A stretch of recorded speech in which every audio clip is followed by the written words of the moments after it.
Yes okay sir.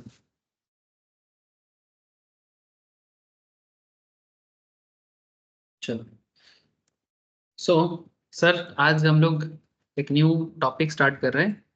Company law का topic है sir. इससे पहले भी हम लोग basics of company law cover up किए थे। नहीं, उनको तो अभी तक किए नहीं, करेंगे। आपको है ना।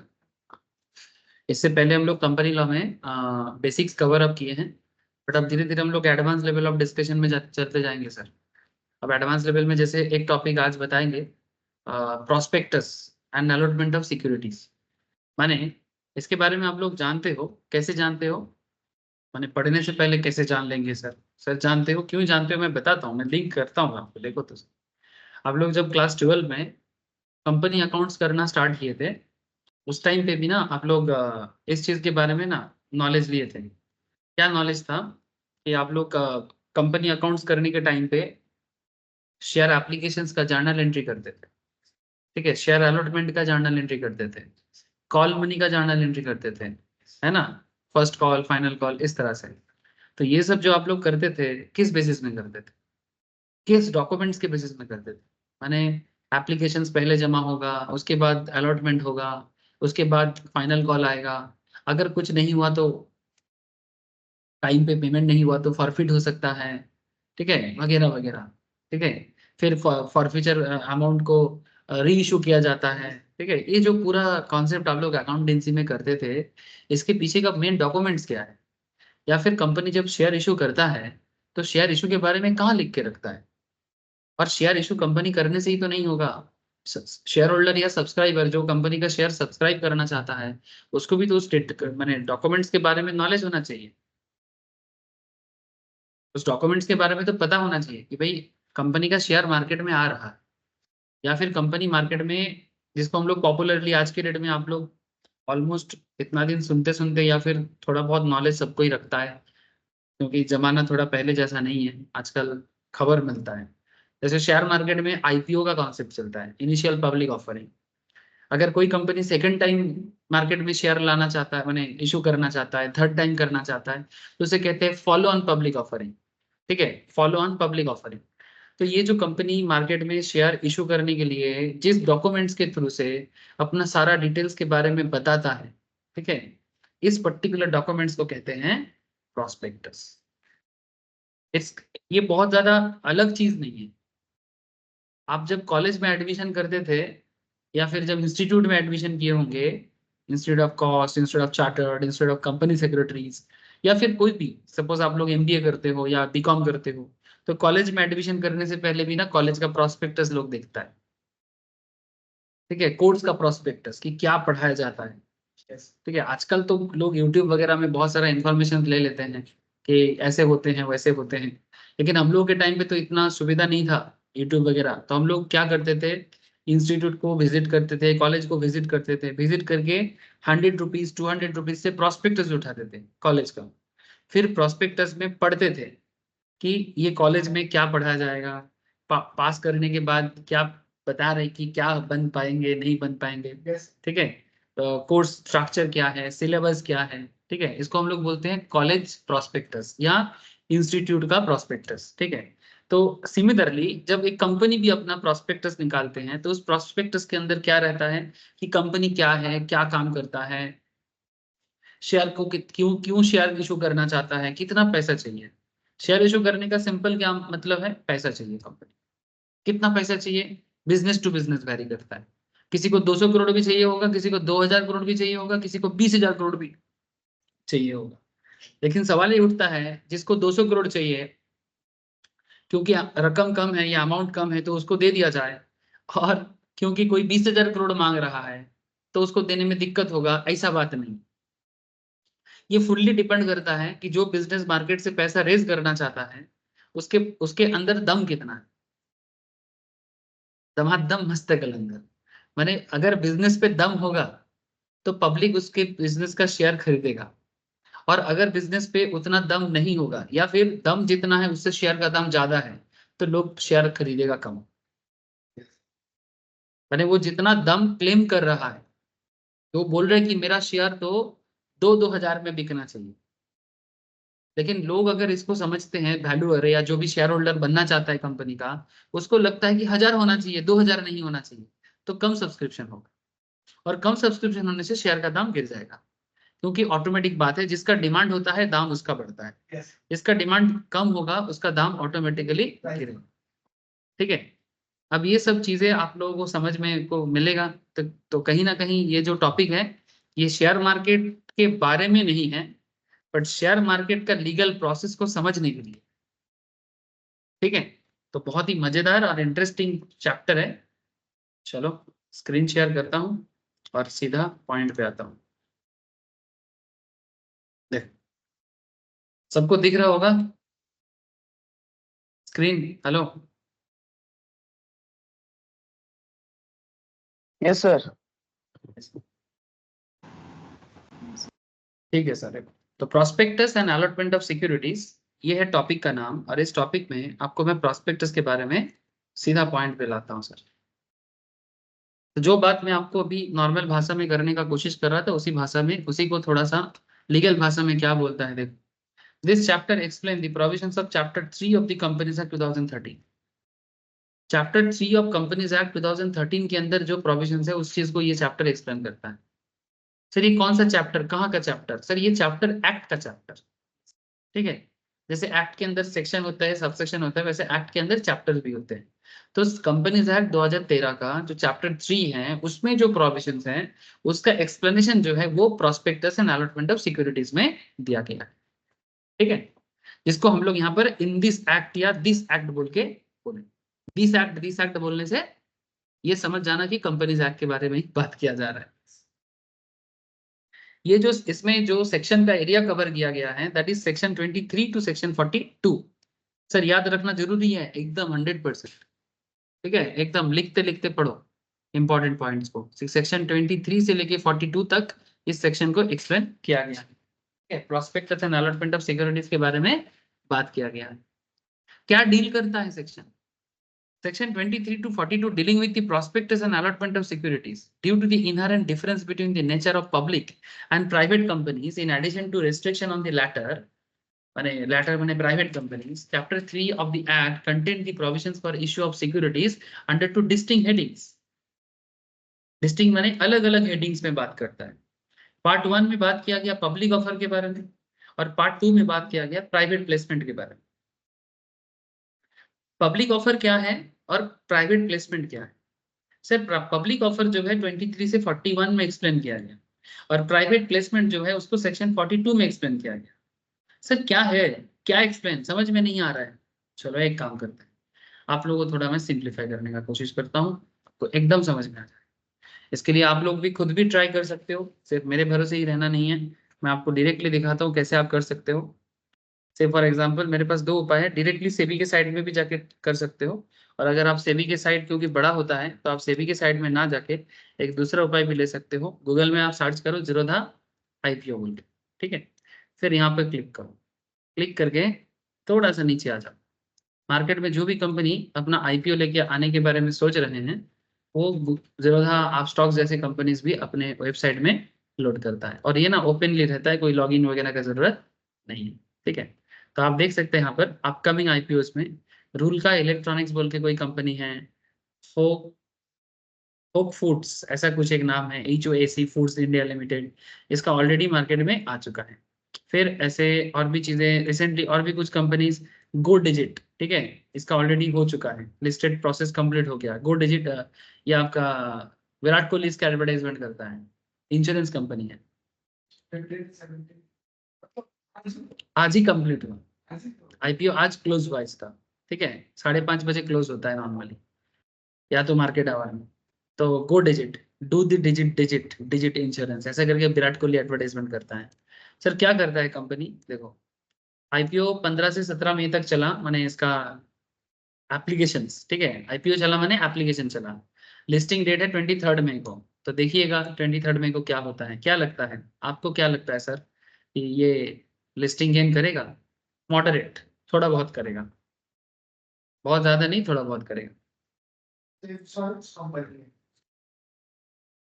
नहीं, ऐसा नहीं कि हर इंश्योरेंस कंपनी का शेयर ले लेना चाहिए, इसका अगर तुम ओवरऑल चेक करो तो इसका सिचुएशन सही देख सकते हो सर। इसका फाइनेंशियल डेटा भी चेक कर सकते हो। एक्चुअली ये प्रोस्पेक्टस के अंदर होता है। तो जीरोधा क्या करता है, प्रोस्पेक्टस में से कुछ डेटा को बाहर निकाल के, प्रोस्पेक्टस में से कुछ डेटा को बाहर निकल के अपने वेबसाइट में अपलोड कर देते हैं। सर क्यों? ताकि ताकि जब कोई इस शेयर के बारे में पढ़ने का सोचे, क्योंकि ये प्रोस्पेक्टस इशू करने का मेन पर्पस यही है कि पब्लिक इसके शेयर को खरीदे। ठीक है, इनके बारे में जान के समझ के इस चीज को खरीदे। तो जैसे ये गो डिजिट का जो कंपनी है, general insurance company, general insurance मैंने बेसिकली लाइफ का इंश्योरेंस नहीं करता, नॉन लाइफ का इंश्योरेंस करता है, like bike, car etcetera, non life insurance. इसका अगर तुम फाइनेंशियल डेटा चेक करो तो 2021 में 122 करोड़ का लॉस में था, अर्निंग पर शेयर भी नेगेटिव था, मार्च 2022 में नेगेटिव था, 3.5% ईपीएस हो गया था, 2023 में 35 करोड़ का प्रॉफिट किया, 2023 दिसंबर में 129 करोड़ का प्रॉफिट किया। तो कहीं ना कहीं बिजनेस बहुत फास्ट रिमूव मैंने रिकवर किया है। और क्या इसके पीछे विराट कोहली रीजन है? वन ऑफ द रीजन है, क्योंकि जिस प्रोडक्ट को विराट कोहली प्रमोट करता है और विराट कोहली का जो ब्रांड वैल्यू है, वो कहीं ना कहीं प्रोडक्ट को एक बूस्ट कर ही देता है। ठीक है। सो ये एक आपको फाइनेंशियल इंफॉर्मेशन है। सर और क्या रहता है इंपॉर्टेंट इन्फॉर्मेशन प्रोस्पेक्टस के अंदर? सर इंपॉर्टेंट इन्फॉर्मेशन में प्रोस्पेक्टस के अंदर क्या रहता है मैं आपको सब बताता हूँ। ऐसे ये सभी डेटा प्रोस्पेक्टस से लिया गया। अब चाहते हो प्रोस्पेक्टस पढ़ना, चलो व्यू में क्लिक करो, डाउनलोड हो चुका है, ओपन करता हूँ इसको।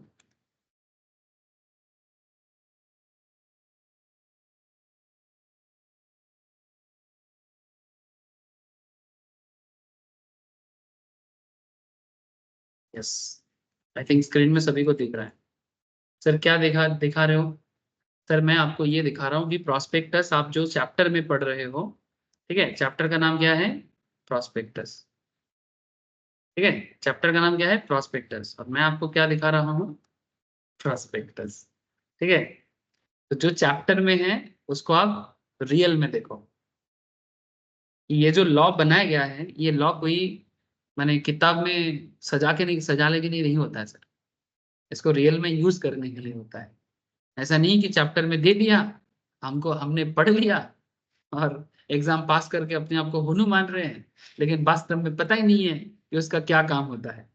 ठीक है, अगर कोई अपने मोबाइल में चाहते हो, अगर कोई अपने मोबाइल में डिजिट का प्रोस्पेक्टस चाहते हो, तो ये स्कैन, इस कोड को स्कैन करो, अपने मोबाइल में खुल जाएगा ये।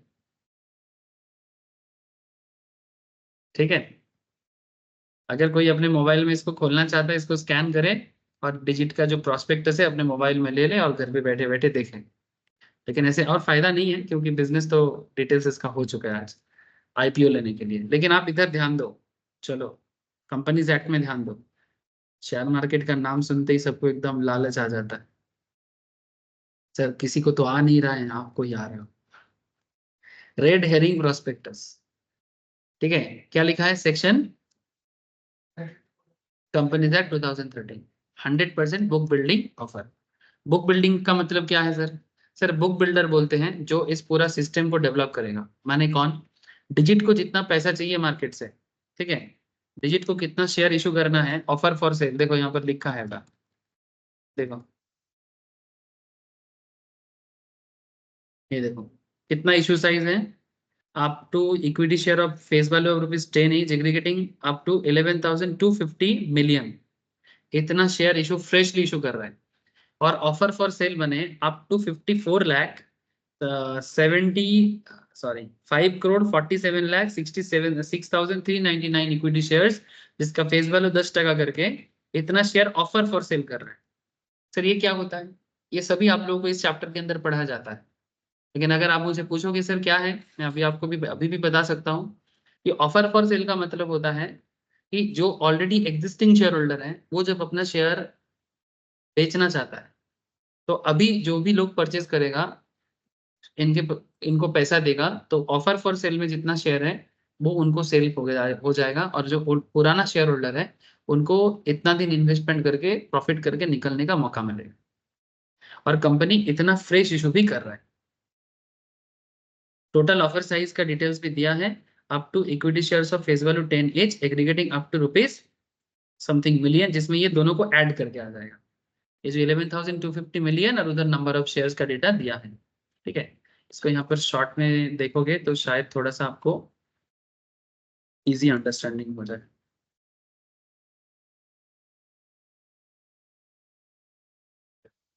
दो 2016 में बना हुआ कंपनी है, digital full stack insurance company offering motor insurance, health insurance, travel insurance, property insurance, marine insurance, liability insurance and other insurance product which the customer can customise according their needs. 2023 के हिसाब से company में distribution footprints है across 24 से लेकर 36 states में, union territories में।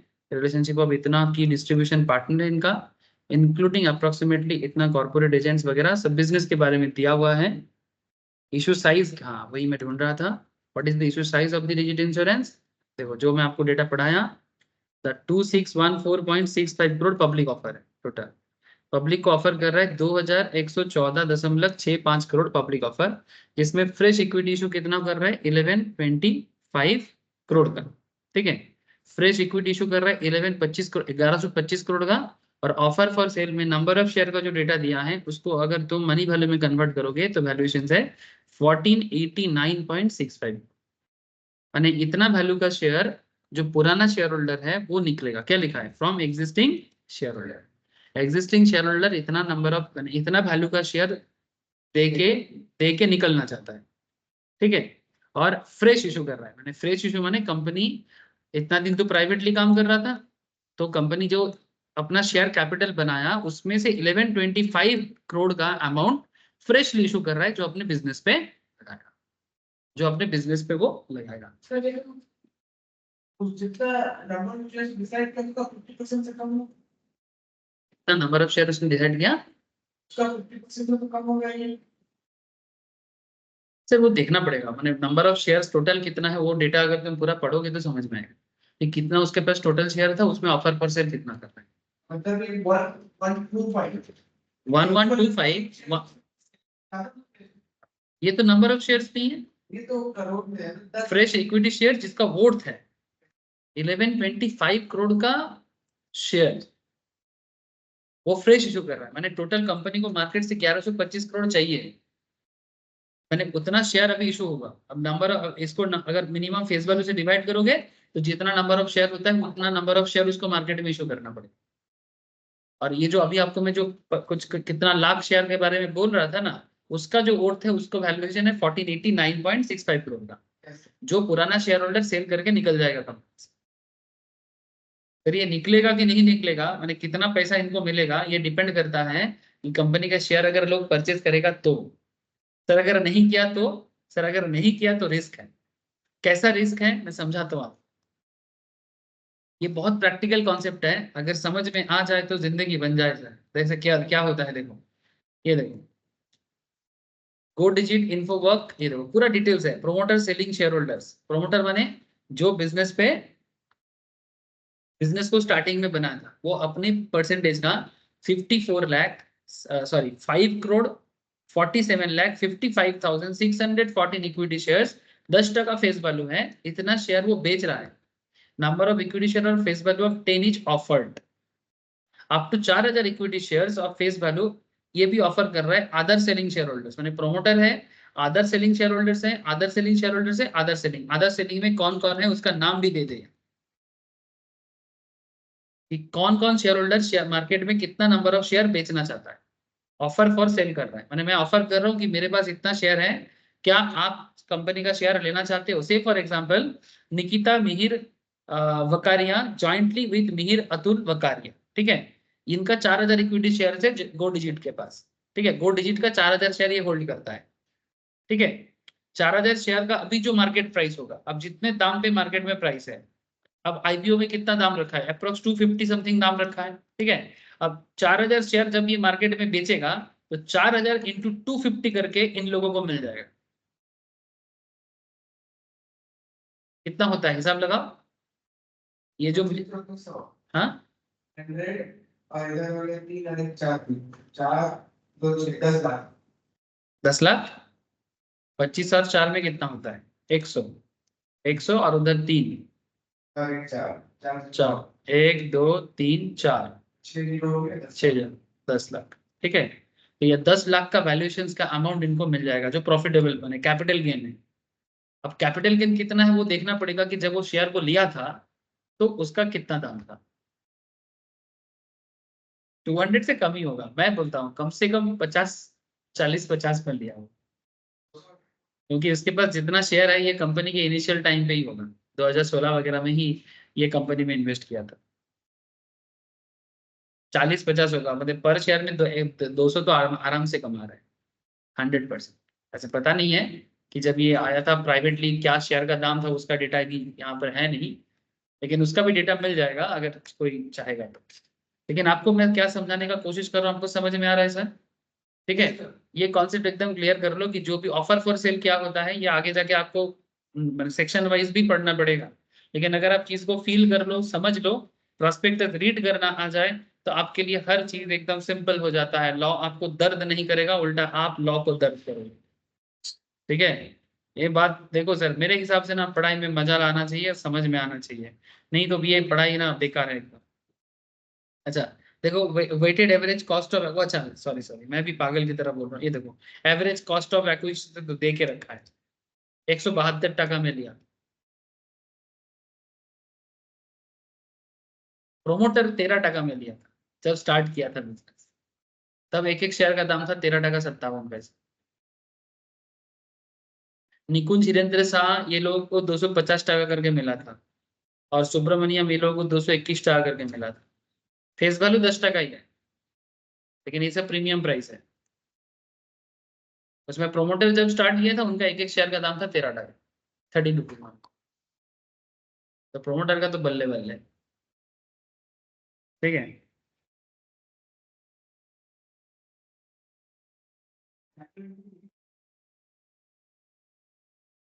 क्या कर रहा है? स्टैंडर्ड पढ़ने के बाद हम लोग क्या करेंगे? कहीं ना कहीं इसमें हम लोग तो दिमाग लड़ाएंगे। हाँ, इसी में तो काम करना है, प्रोस्पेक्टस तो रेडी यही लोग करते हैं, यही कैलकुलेशंस कौन करेगा? और कौन करेगा? ये जो डेटा दिया है किसका, ये देखो क्या लिखा है, a certified by Kirtan and Pandit LLP chartered accountants and PK Sridhar and Santhanam LLP chartered accounts joint statutory auditor by way of their certificate dated May 8, 2024। ठीक है, तो ये जो स्टैट्यूटरी जो डेटा है ये CA का ही डेटा होता है। ठीक है, लेकिन और एक चीज बताता हूँ, यहाँ पर कंपनी सेक्रेटरी का भी एक बहुत बड़ा रोल प्ले होता है। ये जो पूरा कंप्लीट डॉक्यूमेंट्स होता है, इस डॉक्यूमेंट में देखो क्या लिखा है, कॉन्टैक्ट पर्सन तेजस तरफ CS एंड कंप्लायंस ऑफिसर्स। ठीक है, सो यानी इस एक्चुअली इस पूरा चीज को बनाने वाला होता है कंपनी सेक्रेटरी, और इसके अंदर जितना अकाउंट रिलेटेड काम होता है उसको या तो चार्टर्ड तो करता ही है, इसके साथ साथ माने जॉइंटली CMA वाले भी होते हैं। CMA का मेन रोल प्ले हो जाता है इंडस्ट्रियल डिपार्टमेंट में, क्योंकि ये एडमिनिस्ट्रेटिव डिपार्टमेंट का वर्क है, तो इसलिए यहाँ पर CMA तुमको डायरेक्टली नहीं दिखेगा। लेकिन इसका मतलब अगर कोई CMA का पढ़ाई कर रहा है और उसको यहाँ पर अपना रोल नहीं दिख रहा है तो मन छोटा मत करिएगा सर, क्योंकि CMA वाले का क्या है, उनको लॉ का तो नॉलेज पूरा होना ही चाहिए, लेकिन CMA वाले का रोल प्ले ज्यादा डॉक्यूमेंटेशन में वो होता है इंडस्ट्रियल लेवल। ठीक है सो कोई बोलेगा सर CMA का कोई रोल नहीं है, अरे सर बहुत रोल है, आपको मैंने जो दिखाया जा रहा है उसमें फिलहाल नहीं है। लेकिन हाँ, वो जो अकाउंट रिलेटेड मैटर के बारे में कोई भी काम कर सकता है, CMA भी कर सकता है, लेकिन हाँ उसमें सर्टिफिकेशन तो ऑब्वियसली CA ही दे सकता है। अच्छा, तो पॉइंट इज दैट कि ये प्रोस्पेक्टस तभी आप लोगों को पढ़ना भी चाहिए, जानना भी चाहिए एंड एवरीथिंग। और एक बात यहाँ पर आपको जानना जरूरी है सर, ये जो पूरा इसका प्रोस्पेक्टस इशू तो हो रहा है, इतना वैल्यूएशन इसको मार्केट से चाहिए, 1125 crore fresh issue and 1498 crore offer for sale, इस पूरा काम को करने के लिए there are some investment banker, इनको ना मार्चेंट बैंकर भी कहा जाता है, इसको और एक नाम से कहा जाता है book running lead manager, BRLM। कौन है BRLM? ये जो पूरा खेल है, इतना पैसा मार्केट से रेज करना, इसका मार्केटिंग करना, ये जो इतना दिन जो चला है, लोग लोग कम पेपर वगैरह में इसका एडवर्टाइजमेंट करना, जहां जहां लीगली पॉसिबल है, जहां जहां लीगली पॉसिबल है वो हर जगह में इस चीज के बारे में प्रमोशंस करना। ठीक है, एज पर लीगल कि प्रमोशंस करने का भी एक तरीका होता है, ऐसा नहीं कि कहीं पर भी झंडा उठा के प्रमोशंस कर दे, इट्स नॉट लाइक दैट कि एक सिस्टमेटिक वे में प्रमोशंस करना, आपको वो हर जगह में प्रमोशंस करने के लिए जो काम है या फिर इस पूरा पैसा को मार्केट से उठाने का जो काम है, ये काम ये लोग करता है। इनको अकाउंटिंग भाषा में कहा जाता है sir underwriters. Yes no, तो अभी तो लास्ट में 11 मिनट के पास होता है कि अंदर राइटर्स को कमीशन मिलता है, ठीक है। तो ये है अंडर राइटर्स। इसको स्टॉक मार्केट की भाषा में या लीगल भाषा में कहा जाता है बुक रनिंग लीड मैनेजर्स, ठीक है। ये पूरा पैसा मार्केट से उठाएगा और बदले में अपना कमीशन पाएगा, ठीक है। लेकिन इनका एक रिस्क भी होता है, अगर बाई चांस कोई भी amount properly offer for cell या फ्रेश लिस्टिंग में फ्रेश इशू नहीं हो पाता है, तो जितना अमाउंट बाकी रह जाता है ना, वो इनको अपने पॉकेट से भी कभी कभी देना पड़ सकता है, ठीक है। ये जो इतना बड़ा बड़ा अमाउंट है ना सर, 1200 करोड़, 1500 करोड़, 2000 करोड़, ये सब अमाउंट इतना आसान नहीं होता, ठीक है। अच्छा, तो आईसीआईसीआई सिक्योरिटीज लिमिटेड, ठीक है, देखो ये सब कंपनी है जो ये पूरा बीआरएलएम का काम कर रहा है। Morgan Stanley India company private limited, ठीक है, फॉरेन है बट इंडिया वाला जो ब्रांच है। एक्सिस कैपिटल, नाम से भी पता कर लो कि ये क्या कंपनी। सर यहाँ पर कौन काम करता है? सर यहाँ पर भी आप लोग जैसे लोग ये काम करते हैं, ठीक है। यहाँ पर काम करने वाले लोग भी आप ही लोग जैसे होते हैं, जो सीए में पास करके ऐसे कंपनीज में जाके वैल्यूएशन का काम करते हैं, एडवाइजरी का काम करते हैं। क्योंकि किसी भी काम को उठाने से पहले आपको उतना नॉलेज होना चाहिए कि मार्केट से 1500 करोड़ 2 डिजिट का रेज कर पाएंगे कि नहीं कर पाएंगे, या 2000 करोड़ रेज हो पाएगा कि नहीं हो पाएगा। इसके बारे में आपको बिजनेस रिलेटेड कॉन्फिडेंस चाहिए ना। अगर आपको बिजनेस रिलेटेड कॉन्फिडेंस ना हो कि मार्केट्स में इतना सब्सक्राइबर मिलेगा नहीं मिलेगा, ये रिस्क कैलकुलेशन करने का अगर आपको ताकत ना हो, तो फिर आप कैसे बनोगे अंडरराइटर्स? इन्वेस्टमेंट बैंकर कैसे बनोगे? ये तो क्या कर रहा है, दूसरे के बिजनेस में इन्वेस्टमेंट लाने के लिए एक बैंकर जैसा काम कर रहा है, या अंडरराइटर्स का काम कर रहा है कि भाई ठीक है, आपका पैसा मैं रेज करके दूंगा, बदले में मेरे को इतना कमीशन चाहिए, मार्केटिंग वगैरह सब मेरा जिम्मा। लेकिन किसी का काम उठाने के पहले वो रिस्क भी तो उठाना पड़ेगा, नहीं होगा तो फिर जो बैलेंस रहेगा वो आपके पॉकेट से जाएगा, रिस्क तो है ना। तो ये देखो इतना सारा कंपनी, ये बहुत हाई रिस्क काम है ऑब्वियसली, ठीक है। सर इतना ऐसा नहीं होता है, क्योंकि वो ऐसे किसी कंपनी पे हाथ भी नहीं लगाएगा, ठीक है। अमाउंट बड़ा होता है तो बहुत सारे लोग मिलके करते हैं, ठीक है। ये देखो कितना सारे लोग मिलके कर रहे हैं। नगुमा है जो एडेलविस कैपिटल का फॉर्मर नाम है, आईआईएफएल सिक्योरिटीज है, एचडीएफसी बैंक है, ठीक है, एक्सिस कैपिटल है, मॉर्गन स्टैनली है, इतने सारे लोग हैं, ठीक है। और इनके कॉन्टैक्ट पर्सन का भी नाम दिया है जो बुक रनिंग लीड मैनेजर का काम कर रहा है। सर और एक जन का यहाँ पर जरूरत पड़ता है, इनको बोलते हैं रजिस्ट्रार, ठीक है। तो यहाँ पर जो प्राइवेट रजिस्ट्रार है उनका नाम है लिंक इन टाइम, ठीक है, link in time India private limited. Shanti Gopal Krishnan register of the offer है। ये पूरा माने ये पूरा प्रोसेस किसी माने बेसिकली रजिस्टर का मतलब है कि किसको किसको शेयर मिला, किसको किसको शेयर नहीं मिला। जिसको शेयर नहीं मिलेगा उनका पैसा उनको वापस किया जाएगा, और जिनको शेयर मिल जाएगा उनके अकाउंट में शेयर डेबिट किया जाएगा, उनके डीमैट अकाउंट, ठीक है। सॉरी, क्रेडिट किया जाएगा, डेबिट नहीं। जिनको शेयर मिलेगा उनके अकाउंट में शेयर क्या होगा, क्रेडिट हो जाएगा। तो ये सभी डेटा को मैनेज करने वाला कंपनी है लिंक इन टाइम, ठीक है। 23 तारीख का डेट जब भी आएगा, ठीक है, 23 तारीख का डेट जैसे आएगा, लिंक इन टाइम में विजिट करके जिन लोगों ने भी अप्लाई करेगा, वो लिंक इन टाइम में विजिट करके चेक करेगा अपना एप्लीकेशन नंबर या पैन नंबर देके कि किसको किसको शेयर मिला है और किसको किसको नहीं, समझे। इसको कहते हैं रजिस्ट्रार।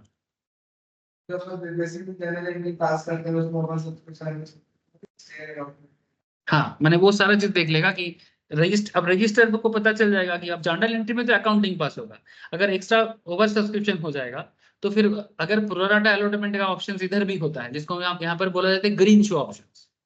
आप लोग जिसको प्रोराटा अलॉटमेंट बोलते थे उसको ग्रीन शो ऑप्शन बोलते हैं, कि एक्स्ट्रा कितना हम लोग दे सकते हैं, जितना दे सकते हैं उतना दे देंगे, जो नहीं दे पाएंगे वो वापस कर देंगे।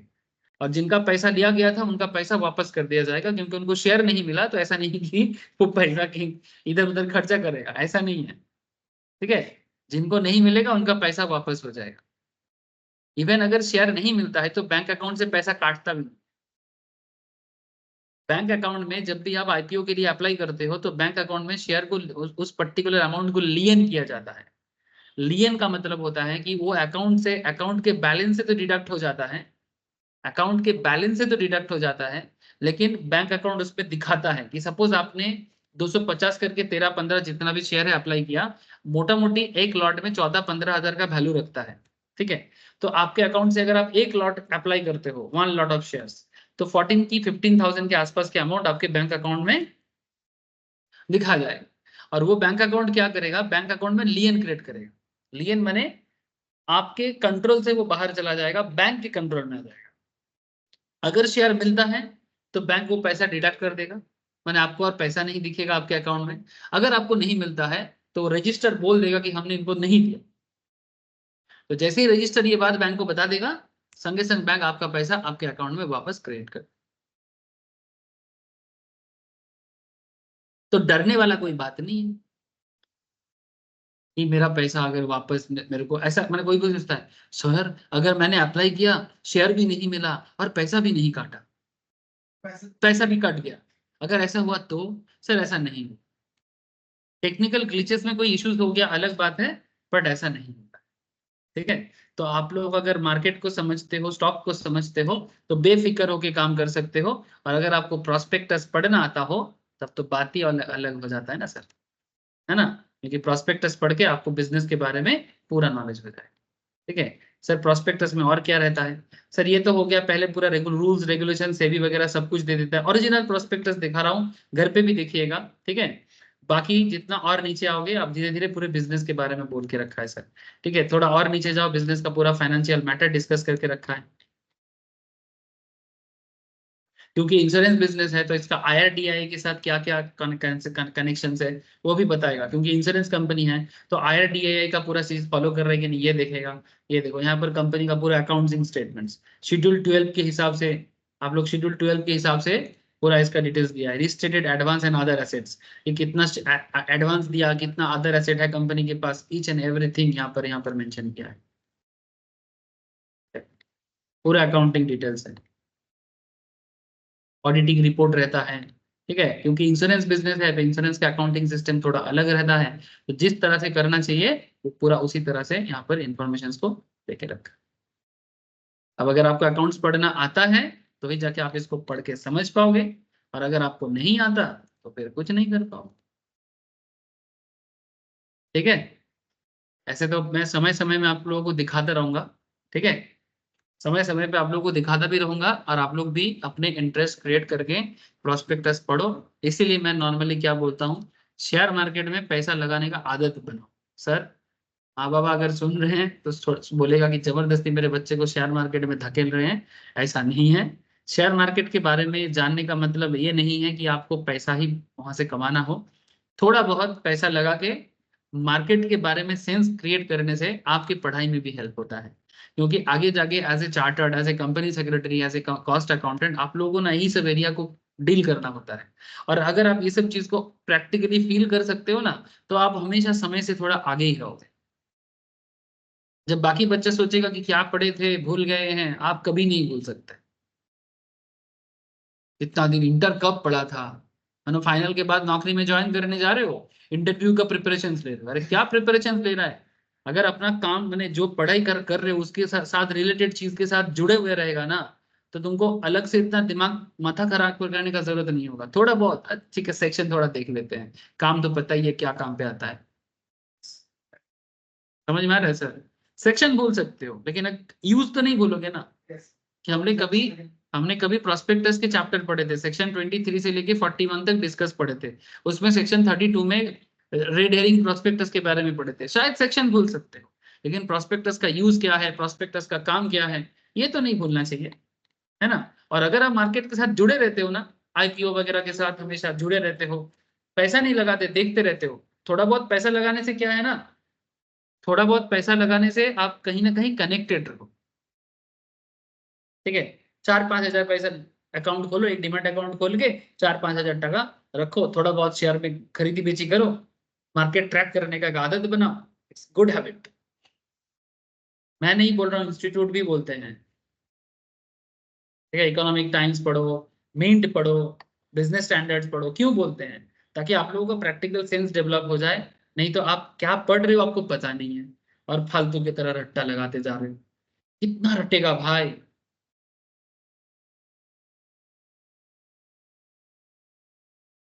कितना रटेगा? रट, रामा रामा रटते रटते बीती रे उमरिया। चलो अब ये जो मैं आपको दिखा रहा था पार्ट 1 में 23 से 41, ये था पब्लिक ऑफर का डेटा। अब जो मैं दिखा रहा था वो क्या था? Public offer documents. Sir private placement क्या होता है? Sir private placement private companies के केस में होता है। प्राइवेट प्राइवेट कंपनी भी अपने शेयर होल्डर के बीच में शेयर इशू कर सकता है। प्राइवेट कंपनी में मिनिमम मेंबर कितना होता है? हाँ, 2, मैक्सिमम 200। ठीक है, मिनिमम 2, मैक्सिमम 200। तो प्राइवेट कंपनीज के केस में क्या होगा? प्राइवेट प्लेसमेंट के थ्रू से पैसा मिलता है, और वो अपने मेंबरशिप चेंज नहीं, 200 के पार नहीं जा सकता। यस, 200 के पास जाए पब्लिक होना पड़ेगा या फिर कम करके प्राइवेट में रहना पड़ेगा। सर क्या पब्लिक कंपनी प्राइवेट प्लेसमेंट कर सकता है? हाँ कर सकता है। पब्लिक कंपनी प्राइवेट प्लेसमेंट कर सकता है, प्राइवेट कंपनी सिर्फ और सिर्फ प्राइवेट प्लेसमेंट ही कर सकता है। प्राइवेट कंपनी पब्लिकली नहीं आ सकता। जैसे अभी आपको मैं गो डिजिट के बारे में जो बात कर रहा था, तो गो डिजिट इतना दिन एक प्राइवेट कंपनी था, इतना दिन से ये एक प्राइवेट कंपनी था। लेकिन जैसे ये स्टॉक मार्केट में लिस्टेशन प्रोसेस इसका कंप्लीट हो गया, और 23 तारीख में जैसे ये लिस्टेड हो जाएगा, ये और प्राइवेट नहीं रहेगा, ये एक पब्लिक लिस्टेड कंपनी हो जाएगी। और पब्लिक लिस्टेड कंपनी होने के बावजूद इसका शेयर कोई भी पब्लिक खरीदी बेची कर सकता है। लेकिन जब तक ये प्राइवेट लेवल में डील कर रहा था, वो प्राइवेट था, उसका मेंबरशिप भी उसी हिसाब से मैनेज होता था। yes, तो ये सारा provisions content in part 1 part 2 of the supplemented companies, अच्छे चलो जरूरी नहीं है। क्या क्या है ना, कंपनीज एक्ट का बहुत सारा चीज बाद में कंपनीज रूल में भी बोला गया है। क्यों, ये चीज भी मैं आपको हमेशा बोलता रहता हूँ कि बहुत सारा बात ना एक्ट जब बना था उस टाइम पे नहीं था। तो बाद में अगर ऐसा चीजें आ जाता है, टाइम टू टाइम अपडेट हो जाता है, और इतना अपडेट अगर एक्ट के अंदर चेंज करना हो, तो लग रहा है कि एक्ट एक बनाना पड़ेगा, लेकिन एक्ट बनाने का कोई मैंने जरूरत नहीं है। तो ऐसे केसेस में क्या करता है, ministry of corporate affairs rule बना देते हैं। तो ये prospectus and allotment of securities में बहुत सारा चेंजेस भी बाद में आया, जिसको कंपनीज रूल 2014 में बताया गया।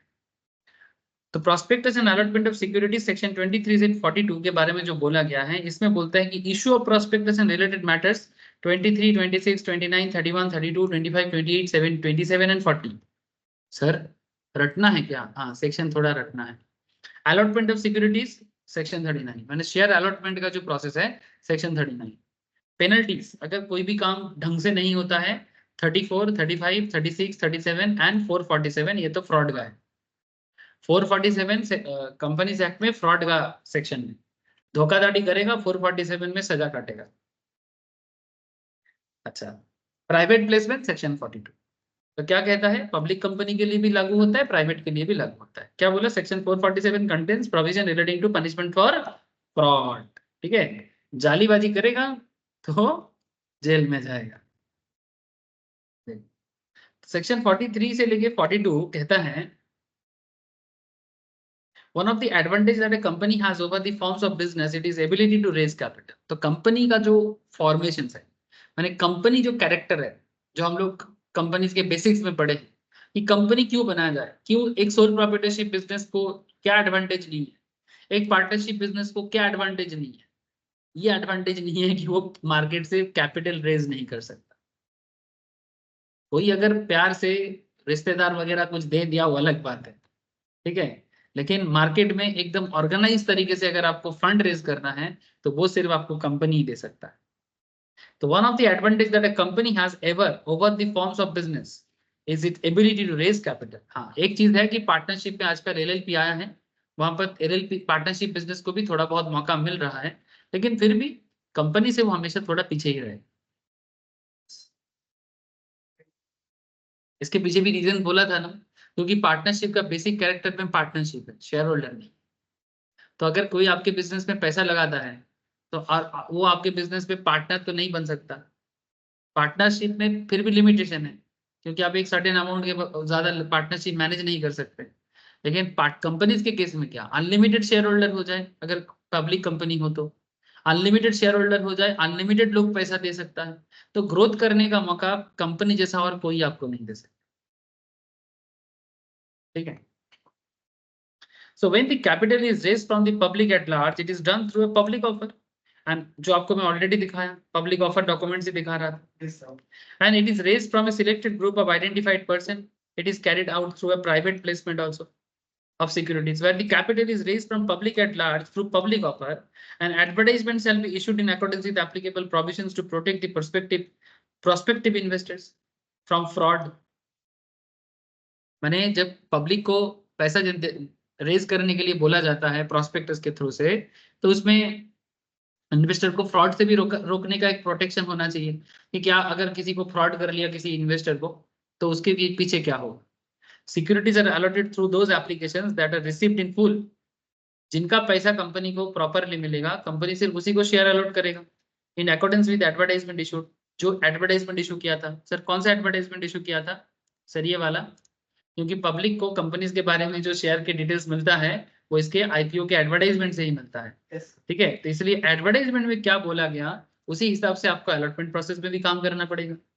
And such securities may be listed on appropriate segment on recognised stock exchange, और फिर जाके वो सिक्योरिटी स्टॉक मार्केट में लिस्टेड होता है। जैसे कि गो डिजिट लिस्टेड कब होने वाला है, 23 मई 23 2024, 23 तारीख को, 4-5 दिन बाद होगा। आज कंप्लीट हुआ इसका, 4-5 दिन बाद लिस्टेड हो जाएगा। और लिस्टेड प्रोसेस में एकदम वही सिस्टम होना चाहिए जो इसने प्रोस्पेक्टस में बोल के रखा। ओके,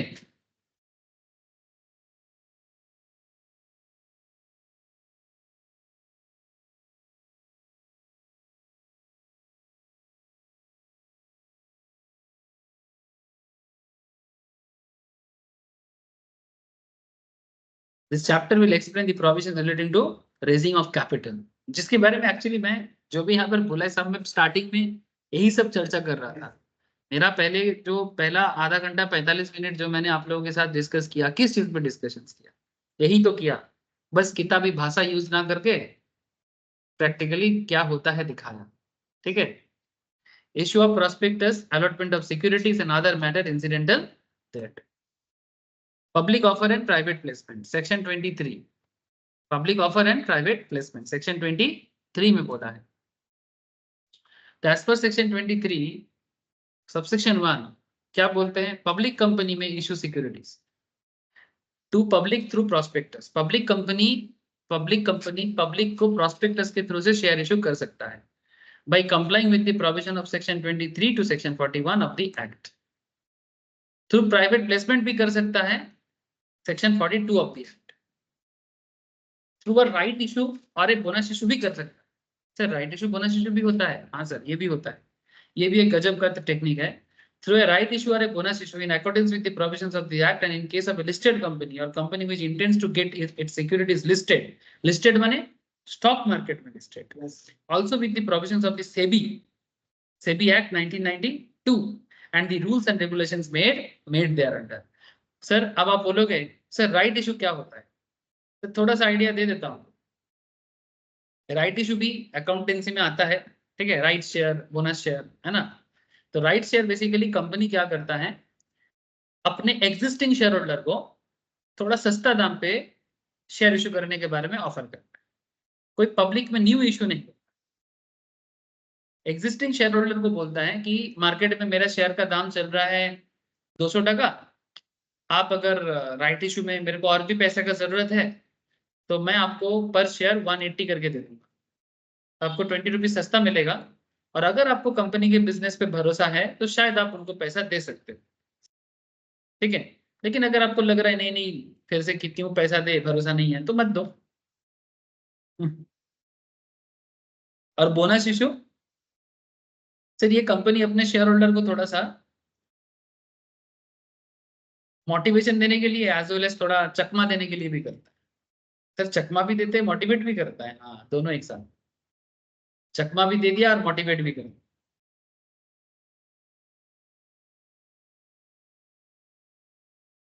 वही बताने जा रहे हैं सर।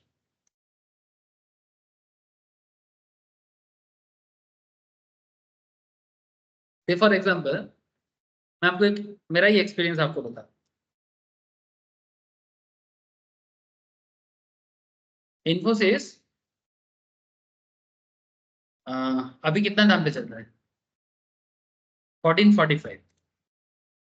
इन्फोसिस मोटा मोटी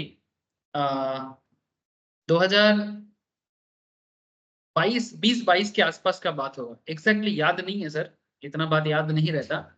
एग्जाम्पल के रूप में बता रहा हूँ आपको, 2020-22 के आसपास का बात होगा या 19 का भी हो सकता है। इन्फोसिस का शेयर का दाम अप्रॉक्स 1600 पर शेयर चल रहा था, 1600 पर शेयर। अचानक से खबर आया कि इन्फोसिस बोनस इशू करने वाला। कैसा बोनस? ना पर एक के शेयर के बदले आपको एक शेयर मिले, माने 1:1 बोनस।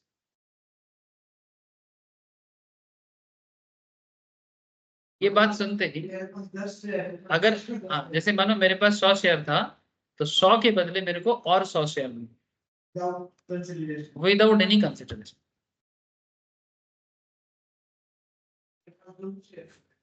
यस सर, आपके पास टोटल शेयर हो जाएगा 200।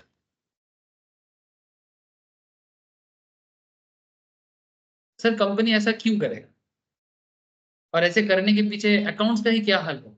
ऐसे कंपनी किसी को भी 100 के बदले 100, 1000 के बदले 2000, है ना? ये कोई मजाक चल रहा है क्या? बेसलेस बात हो जाएगा ना। पूरा बेसलेस बात है ना। लेकिन इतना भी बेसलेस नहीं, और कोई बेसलेस नहीं है, इसके पीछे बहुत वैलिड रीजन चलता है। जब कंपनी बोनस इशू करता है, बोनस इशू करने के साथ साथ कंपनी और एक चीज करता है, स्टॉक स्प्लिट का भी एक कॉन्सेप्ट चलता है। कई बार ये दोनों इवेंट एक साथ भी हो जाता है। 1600 का शेयर 800 टका पर शेयर में आ जाए।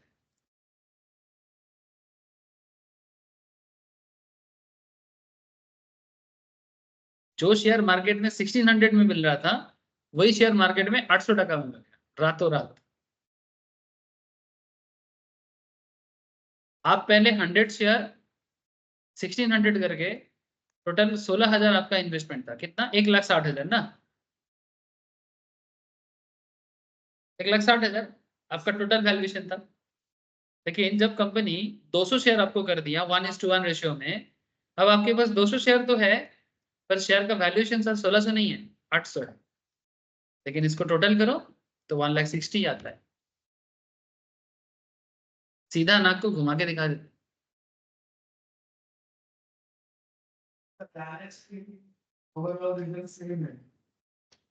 इसलिए बोनस देने पे पहले हम लोग नॉर्मली बहुत खुश हो जाते हैं। देखना मैम, बोनस अकाउंटिंग अगर अभी है आप लोगों का तो कराते हैं, तो वहां पर भी यही चीज बताया जाता है अकाउंट्स में भी, कि बोनस में मजा नहीं है, क्योंकि बोनस में तो धोखा ही मिलता है। लेकिन एक चीज है, मैं आपको देखो दो चीज बोला, मोटिवेशन भी है लाल और चकमा भी है। मोटिवेशन ये है कि आपके पास अभी नंबर ऑफ शेयर बढ़ के 200 हो गया, लॉन्ग रन में फायदा है। लॉन्ग रन में फायदा है, लेकिन लॉन्ग रन में फायदा कितना है? मानो इन्फोसिस का शेयर 1600 में चल रहा था, अगर आप शेयर को और एक साल होल्ड करते, आप सोच रहे थे ये 2000 तक जाएगा, तो आपको पर शेयर में 400 टका प्रॉफिट हो सकता था मे बी। और आपके पास 100 शेयर था, तो अगर अगर वो 2000 तक जाता, तो 400 इंटू 100, तो आप और 40,000 कमा सकते हो। ठीक है, लेकिन अभी शेयर को 800 में डाल दिया। अब 800 का शेयर तो 2000 में नहीं जाएगा। ठीक है, तो 800 का शेयर अगर फिलहाल 800 से फिर से 2 यानी 1000 में जाता है, मैंने 800 प्लस 200 सॉरी 400, चलो मैंने 1600 का शेयर 2000 में दिया, तो मैं 800 को 400 ऐड कर रहा हूँ, 1200 में कर देता हूँ। अगर 800 का शेयर 1200 में जाता है, तो भी आप उतना ही गेन करोगे जितना गेन आप पहले कर सकते। ओवरऑल वैल्यूएशंस में बहुत ज्यादा अंतर कुछ नहीं पड़ रहा है। लेकिन फिर भी एक बेनिफिट है। क्या बेनिफिट है? बेनिफिट ये है सर, फाइनेंशियली कंपनी इसीलिए करता है, इन्फोसिस एक ब्रांडेड कंपनी है, हाईली ब्रांडेड कंपनी है। इन्फोसिस का शेयर 1600 से जब 800 में आ जाएगा ना, तो शेयर ऐसे ऐसा ग्राफ में कुछ समझ में नहीं आएगा, लेकिन आप जो ट्रैक करता है उसको पता लगेगा अरे भाई शेयर बहुत कम गया, तो बहुत सारे लोग ना कुछ बिना कुछ सोचे समझे उस शेयर को लेने के पीछे भागेगा, क्योंकि वो उसको पता था कि ये 1600-1500 में चल रहा था, 800 में मिल रहा है, मैंने पता नहीं क्यों मिल रहा है, जानने का जरूरत नहीं है, खरीद, बस ले उठा। तो ये रिटेल कस्टमर इसके पीछे भागता है। पहला बात है कि 1600 महंगा लग रहा है, 1600 का चीज अगर 800 में मिलेगा तो सस्ता हो गया, तो ये रिटेल इन्वेस्टर को अट्रैक्ट करता है। और क्योंकि रिटेल इन्वेस्टर को अट्रैक्ट करता है, एज वेल एज डोमेस्टिक वाले को भी अट्रैक्ट करता है, क्योंकि उसका ओवरऑल इन्वेस्टमेंट कम पड़ेगा।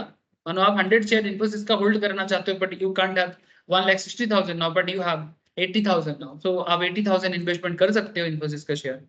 तो कई बार देखा जाता है कि शेयर का दाम महंगा हो जाने से बहुत केस में शेयर में ग्रोथ नहीं देखने को मिलता, क्योंकि न्यू शेयर होल्डर उसको सब्सक्राइब नहीं करता है या शेयर को बाय नहीं करता है। तो कंपनी बोनस इशू करके और स्टॉक को स्प्लिट करके ये सब तरकीब करता है। तो मे भी ऐसे सिचुएशन में 1600 में मानो शेयर बहुत दिन से खड़ा है, 1600 से 1700 जाने में पागल हो रहा है, कोई ऐसा ग्रोथ या मोमेंटम नहीं मिल रहा है, क्योंकि न्यू इन्वेस्टर अट्रैक्टेड नहीं है। लेकिन हो सकता है कि शेयर को स्प्लिट करके और बोनस इशू कर दिया जाए, तो 800 का शेयर 1200 क्या 1400 में पहुंच जाएगा शायद, समझ ही नहीं आएगा।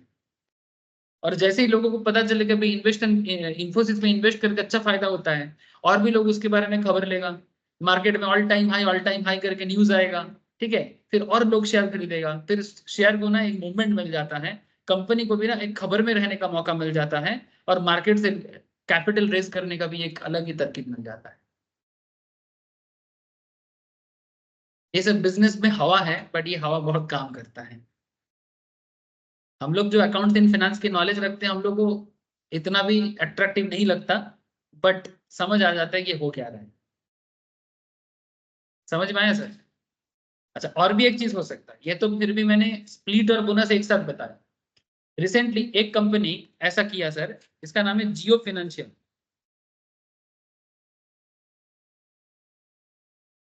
जियो फाइनेंशियल का जियो फाइनेंशियल ने क्या किया, जिसके पास भी रिलायंस का शेयर था उसको एक के बदले एक जियो फाइनेंशियल का शेयर मिला। तो ये भी एक तरह का बोनस है, ठीक है। जिसके पास भी रिलायंस का शेयर था उसको एक रिलायंस के शेयर के बदले एक जियो फाइनेंस का शेयर, वो भी एक एक शेयर 100 रुपीज में। रिलायंस का शेयर का नॉर्मल प्राइस चल रहा था 2500 के आसपास, जब जियो फाइनेंशियल रिलायंस से अलग हुआ। इस घटना को बोलते हैं डिमार्ज होना। क्या होना? डिमार्ज होना। ये भी कंपनी लॉ का ही मैटर है, ठीक है, कि जब रिलायंस से जियो फाइनेंशियल सर्विस डिमार्ज हुआ, तो जिसके पास भी रिलायंस का शेयर था, पर रिलायंस शेयर होल्डर को एक रिलायंस के शेयर के बदले एक जियो फाइनेंशियल का शेयर बोनस मिला, वो भी फ्री में। सर आपको मिला क्या? हाँ, तभी तो बोल रहे हैं, वो भी 100 रुपीज में। कितने में? 100 रुपीज में। अभी कितना चल रहा है? कितना प्रॉफिट हो गया सर? ठीक है, तो ऐसा नहीं है कि बोनस हमेशा धोखा देता है, कभी कभी आपको बहुत मौका भी दे देता है। यही सबको समझ में आ रहा है रे? देखो भाई, लॉ पढ़ रहे हैं सर, लॉ से ज्यादा तो स्टॉक मार्केट में मजा आ रहा है। सर क्या करें, लॉ ही तो मार्केट रिलेटेड है, हम क्या कर सकते हैं। चलो, सो तो to public through prospectus by complying with the provision section 23 to 41। यहाँ पर जो बोला था कि कंपनी क्या क्या कर सकता है फिर 23(1) के थ्रू से, public offer and private placement. तो पब्लिक थ्रू प्रोस्पेक्टस में कर सकता है, जो 23 से 41 में बोला है। 42 के थ्रू से प्राइवेट प्लेसमेंट कर सकता है। प्राइवेट प्लेसमेंट माने पब्लिक लिस्टेड के केस में नहीं होगा, माने पब्लिक लिस्टेड भी प्राइवेट प्लेसमेंट कर सकता है, माने प्राइवेटली पैसा मिलता है, कि प्राइवेटली कोई बड़ा अमाउंट ऑफ शेयर किसी कंपनी में कोई बड़ा कंपनी एक कंपनी के पीछे लगा सकता है, या फिर कोई बड़ा सिंगल लेवल इन्वेस्टर्स है जो बड़ा अमाउंट कंपनी पे लॉक करता है, ठीक है, ब्लॉक डील बोलते हैं इसको, क्या बोलते हैं इसको, ब्लॉक डील, ठीक है। 4,000 5,000 10,000 1 लाख शेयर डीलिंग चलता है, ये हम लोगों की तरह नहीं 5 शेयर 10 शेयर, ऐसा खुचरा डीलिंग नहीं होता, ठीक है। हम लोग क्या करते हैं, ले ले यार 50 5 ले ले जा, ठीक है, ठीक है सर 20 शेयर ले, हाँ ले ले जा 20 शेयर ले, सर आप कितना खुश है, मैं सोच रहा हूँ देखते 10-15 ले लेंगे। ये सब 10-15-20-100-50 का खेल नहीं है, ठीक है, तो सब हजार हजार का खेल है, 5,000 10,000 20,000 1 लाख 2 लाख 5 लाख 50 लाख, जितना बड़ा कंपनी उतना नंबर ऑफ शेयर्स, ठीक है, कंपनी टू कंपनी होता है ज्यादातर केस में, या फिर रिटेल इन्वेस्टर्स में हो सकता है बड़े बड़े लाइक झुंझुनवाला, ठीक है, रामदेव अग्रवाल, ठीक है, फिर आपका डॉली खन्ना, ऐसे बड़े बड़े रिटेल इन्वेस्टर्स हैं, ठीक है, विजय के क्या एक जन है कि विजय केडिया कोलकाता का बड़ा फेमस इन्वेस्टर्स है, ऐसे लोग कर सकते हैं। देखो पब्लिक ऑफर इंक्लूड्स आईपीओ, बोल दिया था पहले ही, आईपीओ में ही बात शुरू हुआ, ठीक है, FPO follow on public offer to the public by a company और an offer for sale of securities, दिखा दिया आप लोगों को ओएफएस क्या होता है, ठीक है, प्रैक्टिकली दिखाया, to the public by an existing shareholder, कौन देता है, एग्जिस्टिंग शेयर होल्डर ओएफएस करता है थ्रू इश्यू ऑफ प्रॉस्पेक्टस, ठीक है, जब भी कोई कंपनी आईपीओ इशू करता है उसके साथ ओएफएस भी रहता है, तो अगर कोई ओएफएस के थ्रू से निकलना चाहता है तो नॉर्मली ये कॉन्सेप्ट काम करता है कि अगर ऑफर फॉर सेल है तो may be chances is very high कि कंपनी का ग्रोथ उतना ना भी हो सकता है, अगर बहुत ज्यादा पैसा ऑफर फॉर सेल के लिए जाता है, क्योंकि अगर बिजनेस पे इतना ही दम है तो फिर शेयर होल्डर निकलना क्यों चाहता है। Yes.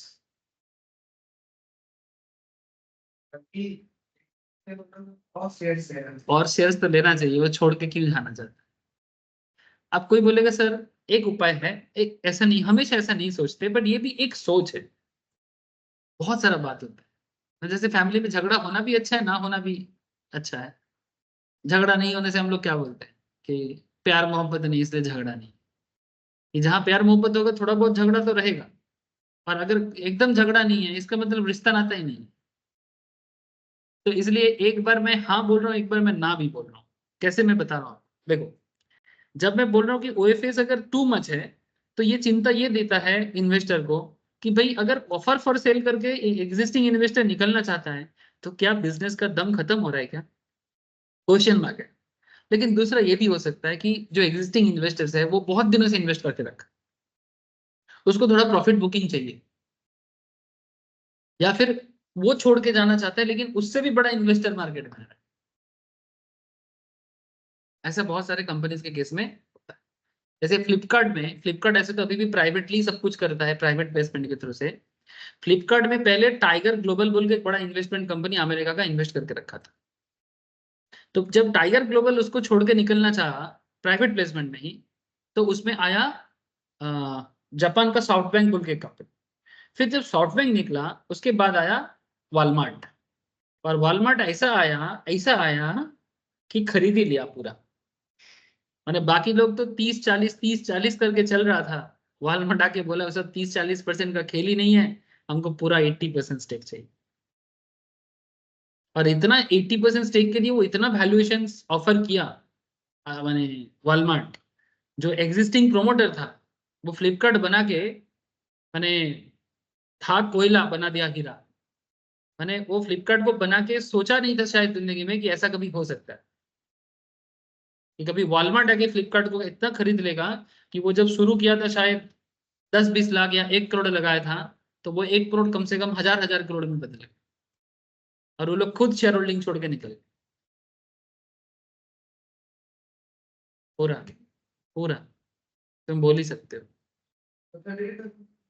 क्योंकि उसका 80% स्टेक है almost.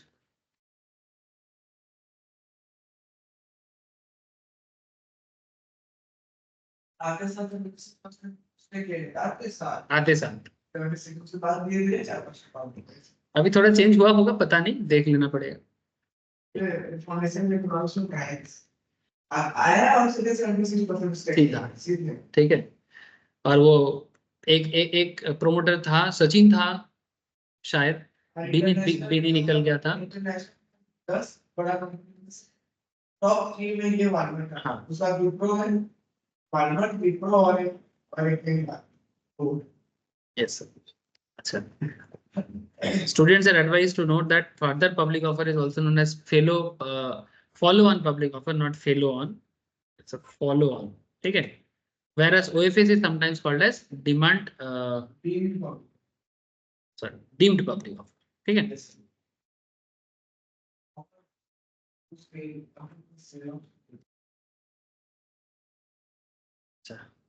Students as per section 23(2) a private company may issue securities. Private company security issue कर सकता है. सिक्योरिटी माने शेयर. सिक्योरिटी माने शेयर, डिवेंचर, ये सबको सिक्योरिटी बोलते हैं. कहीं पर सिक्योरिटी देख के ना ऐसे सिक्योरिटी गार्ड की तरह मत सोचिए. ठीक है. सिक्योरिटी माने शेयर हो सकता है, सिक्योरिटी माने डिवेंचर हो सकता है, सिक्योरिटी माने बॉन्ड हो सकता है. ठीक है. तो कैसे करेगा? By way of right issue of और bonus issue in accordance with the provisions through private placement by complying with the provisions specified in section 42 of the act. Private placement is very simple. Company को इतना पैसा चाहिए, कोई बड़ा private investor उस पर पैसा लगा देगा, चाहे बड़ा कंपनी हो सकता है या फिर कोई बड़ा बिजनेसमैन हो सकता है. देखो summary, public offer including IPO, FPO, OFS, जिसके बारे में स्टार्टिंग में ही आपको डिजिट इंश्योरेंस का पूरा दिखा दिया. इंटरेस्टिंगली मिल गया, हमेशा मिलता नहीं है. ये कोइंसिडेंस है कि डिजिट इंश्योरेंस में ओएफएस मिल गया. और एफपीओ तो रिसेंटली वोडाफोन आइडिया ने दिया, दिखा देते हैं. हाँ, सेकेंड टाइम शेयर इशू किया. इससे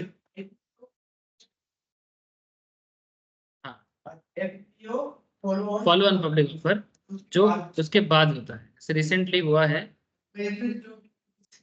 जो हम दे रहा है. Exactly sir. देखो यहीं पर होगा. वोडाफोन आइडिया कहाँ चला गया? यही ज्यादा दिन नहीं, 1 महीना पहले का बात है. वाह, इतना सारा चीज आ गया. वोडाफोन आइडिया का ऑफर फॉर सेल था. ठीक है, अगर बाद में मिलेगा तो दिखा देंगे सर, कोई बात नहीं. तो फिर offer for cell, IPO, FPO, ये सब पब्लिक कंपनी कर पाता है, प्राइवेट कंपनी नहीं. प्राइवेट प्लेसमेंट दोनों ही कर सकता है. प्राइवेट प्लेसमेंट दोनों ही कर सकता है. प्राइवेट कंपनी तो प्राइवेट प्लेसमेंट ही करता है. ठीक है. पब्लिक कंपनी भी प्राइवेट प्लेसमेंट कर सकता है ब्लॉक डील के थ्रू से. ठीक है. राइट इशू, बोनस इशू दोनों ही कर सकता है. Compliance with SEBI rules and regulations public company पे लागू होता है, प्राइवेट कंपनी में नहीं. सेबी का रूल्स रेगुलेशंस प्राइवेट के लिए लागू नहीं होता, पब्लिक के लिए लागू होता है. इसलिए जो कंपनी सेक्रेटरी स्टूडेंट्स हैं उनको एग्जीक्यूटिव लेवल में ही सेबी एक्ट पढ़ना पड़ता है. बाकी सीए सीएमए के केस में वो लोग थोड़ा बहुत, सीए को थोड़ा ज्यादा पढ़ना है सेबी एक्ट फाइनल में जाके, सीएमए को हल्का फुल्का थोड़ा पढ़ाया जाता है. बट सीएस को तो फाइनल में भी, यहाँ पर भी सेबी एक्ट में थोड़ा सा जोर है sir. Various modes of issue of securities available to a public company और प्राइवेट कंपनी आर डिपिक्टेड. चलो देखते हैं कितना अलग अलग मोड है issue of securities. Public company, private company. देखो प्रोस्पेक्टस और पब्लिक ऑफर के थ्रू से IPO, FPO, OFS, private placement, right issue, bonus issue. और अगर आप प्राइवेट कंपनी हो तो राइट इशू, बोनस इशू आपके लिए भी होता है, प्राइवेट प्लेसमेंट भी होता है, प्रोस्पेक्टस, पब्लिक ऑफर भी होता है. लेकिन देखो प्राइवेट कंपनी के लिए mainly private placement, right issue, bonus issue, इसके लिए 3. और पब्लिक कंपनी के लिए ये सब तो होता ही है, और इसके अंदर आईपीओ, एफपीओ, ओएफएस. ठीक है. ये प्रोस्पेक्टस किसने करता है? प्राइवेट कंपनी का प्रोस्पेक्टस पब्लिक माने पब्लिक ऑफर नहीं है ना, तो फिर प्रोस्पेक्टस का क्या है? जो भी होगा माने कंपनी के अंदर ही चलेगा ना पूरा.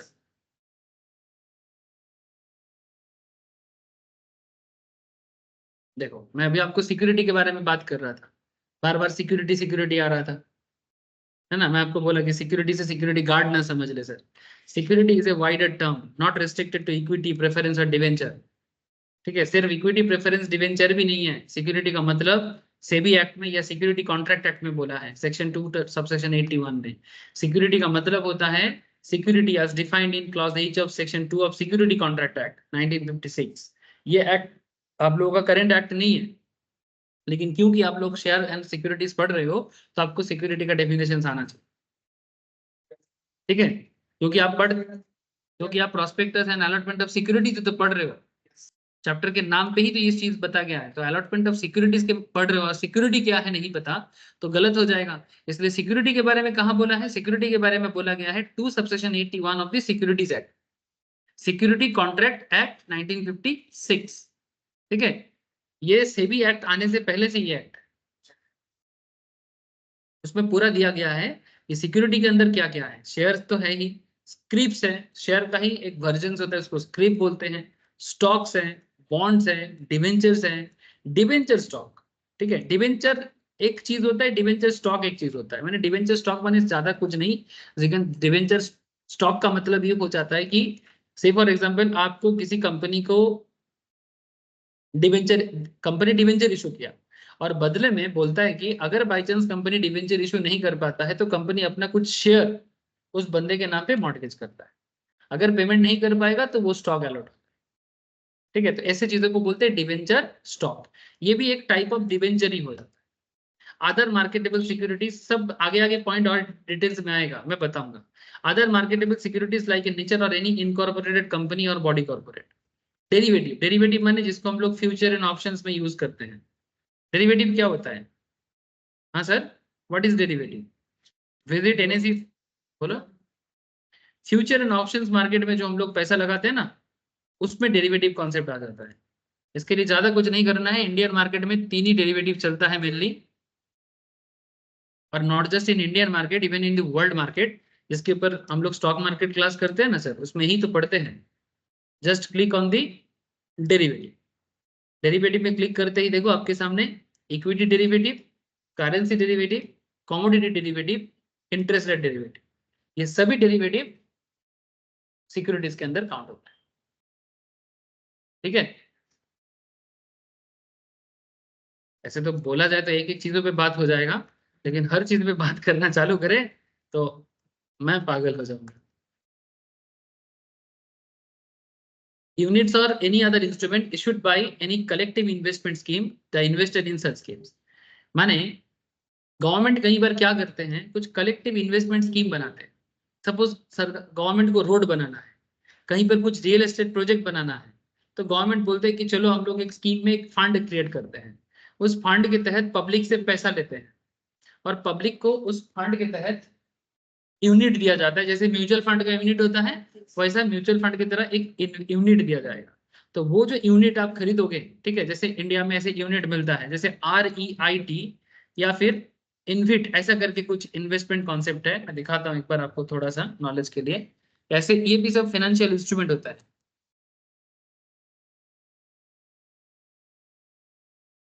रियल एस्टेट इन्वेस्टमेंट ट्रस्ट दिखाई दे रहा है sir, real estate investment trust, ये सब गवर्नमेंट का रहता है। इसका इस ट्रस्ट के अंदर ऐसे एक इन्वेस्टमेंट स्कीम बनाया जाता है, जो भी इसमें पैसा लगाता है, इस पैसा को बाद में गवर्नमेंट रियल एस्टेट डेवलपमेंट में यूज करते हैं या रोड वगैरह में इन्वेस्ट यूज करते हैं। ठीक है, तो वो पैसा भी बहुत काम आता है, तो उसके लिए। हाँ बोलो। रोड्स कंस्ट्रक्शन को अमाउंट गवर्नमेंट यूज करता है, उसको रिकवर कैसे करता क्यों? टोल टैक्स से। है? विलेज में तो टोल टैक्स का सिस्टम है। ना, विलेज में नहीं है, नेशनल हाईवेज का है। नेशनल हाईवे में टोल टैक्स से तो कनेक्ट कर ले रहे हैं। वही सर, वो बेसिकली जब वो नेशनल हाईवेज को बनाता है उसमें से इतना पैसा कमा सकता है जिसमें से वो गांव का रोड भी बना सकता है। ठीक है, और मजा का बात है कि नेशनल हाईवेज एक्चुअली, गांव का रोड तो नेशनल हाईवे नहीं बनाते हैं, गांव का रोड बनाते हैं पब्लिक वर्क्स डिपार्टमेंट, PWD बोलते हैं उसको, जो स्टेट गवर्नमेंट के जिम्मे में आता है। और जहां जहां प्रधानमंत्री ग्राम सड़क योजना होता है, वो गवर्नमेंट ऑफ इंडिया का एक ग्राम सड़क योजना का एक अलग से स्कीम है, जिसके तहत सेंट्रल गवर्नमेंट जब बजट बनाते हैं तो ग्राम सड़क योजना के लिए कितना बजट है वो अलॉट करता है। सभी का अलग अलग स्कीम होता है। नेशनल हाईवे जो हम लोग देखते हैं, NH का जितना बात है, वो सब NH स्कीम के लिए ही बॉन्ड वगैरह इशू करते हैं। ऑब्वियसली ना, जितना टोल आने का पैसा, जाने का पैसा, जितना टोल पार करेगा उतना पैसा। हाँ, तो 3 बार देना पड़ेगा।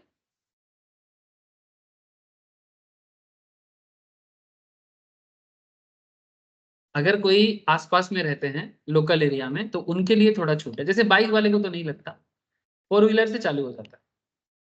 ठीक है, और नॉर्मली मानो कि तुम्हारा घर टोल टैक्स के 2 किलोमीटर के रेंज में है, तो तुमको रेगुलर बेसिस में उस एरिया से आना जाना करता है। तो अगर तुमको उस एरिया से रेगुलर बेसिस में आना जाना करता है, तो फिर तुम क्या बार बार टोल टैक्स दोगे क्या? ठीक है, तो वो थोड़ा सा अनजस्टिस हो जाता है। तो इसको लेके बहुत सारा जगह में डिस्प्यूट है। ठीक है, ऐसा नहीं बोलूंगा कि डिस्प्यूट नहीं है, तो किसी किसी जगह में डिस्प्यूट है, क्योंकि गवर्नमेंट बहुत सारे केस में टोल टैक्स को ना थर्ड पार्टी को देता है, और थर्ड पार्टी इस बात को मानने के लिए रेडी नहीं, क्योंकि वो भी प्रॉफिट करता है, वहां से गवर्नमेंट कलेक्ट करता है, कि गवर्नमेंट तो उनको एक टाइम दे दे कि हमको इतना चाहिए, बाकी तुम जितना कलेक्ट कर सके करो। ठीक है, तो इस केस में वो लोकल गाड़ी को भी छोड़ता नहीं है। बहुत दिक्कत होता है बहुत सारे केसेस में, लेकिन क्या किया जाए, देश की प्रगति के लिए थोड़ा बहुत तो करना पड़ेगा। आप मुझे बताओ, पैसा खर्चा करने से ही चीजें मिलता है, बिना पैसा खर्चा किए क्या मिलेगा जिंदगी में? पहले भारत सरकार, पहले का जो भारत का, नेहरू जी के टाइम से जिस तरह का स्कीम ये कांग्रेस गवर्नमेंट जितना लिया है, मैं देखो आप बोलोगे सर आप बार बार राजनीति का बात करते हो और पॉलिटिकल बात करते हो। सर मैं पॉलिटिकल बात नहीं करता, मेरे को ना पॉलिटिकल जो हवाबाजी का बात होता है ना, वो सब में मेरे को कोई रुचि नहीं है। ठीक है, ये सरकार बनाएगा वो सरकार बनाएगा, भाई सरकार कोई भी बनाए, मैं अपना एक ओपिनियन पढ़ाते पढ़ाते देता हूँ आप लोगों को। क्यों देता हूँ? क्योंकि मैं जो भी देखता हूँ उसी के बारे में आपको बताता हूँ। बाकी सबका अपना अपना वोट देने का अधिकार है, मैं ऐसा कोई मैनिपुलेशन नहीं करता। जैसे मानो नेहरू जी ने क्या किया कि जब इससे पहले जो भी देखा गया, मैं वही बता रहा हूँ, कि वो देश को डेवलपमेंट करने के लिए ना एग्रेसिव कोई डिसीजन नहीं लिया, जिसके तहत देश में पैसा आएगा। मैंने बेसिकली इससे पहले का जो गवर्नमेंट कॉन्सेप्ट चला ना, वो ऐसा है कि नहीं नहीं पब्लिक पे बोझ नहीं देना। अरे भाई पब्लिक पे बोझ देना पड़ेगा, अगर पब्लिक पे बोझ नहीं आएगा तो फिर तुम देश को भी कभी डेवलप नहीं कर पाओ। माने हम गरीब हैं, तुम सरकार हो, जितना कमाओ हम पे बस थोड़ा थोड़ा थोड़ा बांट दो, हम भीख मांग मांग के हमारा जिंदगी चला लेंगे। इस कॉन्सेप्ट से डेवलपमेंट नहीं आ सकती। डेवलपमेंट करने के लिए पब्लिक को भी दो दो कदम आना पड़ेगा, सरकार को भी 2 कदम आना पड़ेगा, और दोनों को मिलकर रिस्क लेना पड़ेगा, तब जाके देश में डेवलपमेंट हो सकता है। बोलने के टाइम पे देखो चाइना क्या कर लिया, तो भाई चाइना क्या कर लिया, तो चाइना को हवा से पैसा मिल गया क्या? या कोई अलादीन का चिराग मिल गया उसको? पब्लिक भी मेहनत किया, सरकार भी मेहनत किया, तब जाके आज उस तरह का इंफ्रास्ट्रक्चर को डेवलप कर पाए। और हम लोगों के कंट्री में क्या है, नहीं नहीं पब्लिक पे बोझ मत दो, माने माने ये बेसिकली ना नैरो नैरो माइंडेड पॉलिटिक्स है। Yes, sir. Narrow minded politics माने हम लोगों को हमेशा एक, पब्लिक का क्या है, हम गरीब हैं, और सरकार का क्या मतलब है, अच्छा ठीक है आप गरीब हो हम आपको दया करेंगे। सरकार दया देता है और पब्लिक उस दया को एक्सेप्ट करता है। इस कॉन्सेप्ट में क्या होता है, अल्टीमेटली कभी भी तुम वो लेवल अचीव नहीं कर सकते, और रिच होता जाता है और गरीब होता जाता है। क्योंकि रिच लोग तो किसी का दया नहीं लेगा, वो अपॉर्चुनिस्ट है, वो अपॉर्चुनिटी ढूंढेगा और उसमें घुसेगा और करेगा। जैसे मैं एक यूट्यूब चैनल खुला है, देख रहा हूँ बहुत वायरल हो रहा है, बेसिकली बंगाली कॉन्शियसनेस बढ़ाने के लिए खुला गया है। जैसे बंगाल में बहुत नॉन बंगालीज एरिया बना है, जहां पर मारवाड़ी, बिहारी, पंजाबी, जो भी कास्ट अलग स्टेट से आके यहाँ पर मैंने बेसिकली बसा है, वहां का उनका बोलबाला बहुत हो गया है। तो अभी बंगाली कॉन्शियसनेस जग रहा है कि हर जगह में, जैसे सॉल्ट लेक में हिंदी में ही हर जगह में लिखा हुआ है। ठीक है, कोई पूजा होगा तो हिंदी में क्यों लिखा होगा, जगह तो बंगाल है, तो भी हिंदी में क्यों लिखा है? मैं उनका मन का बात समझ सकता हूँ।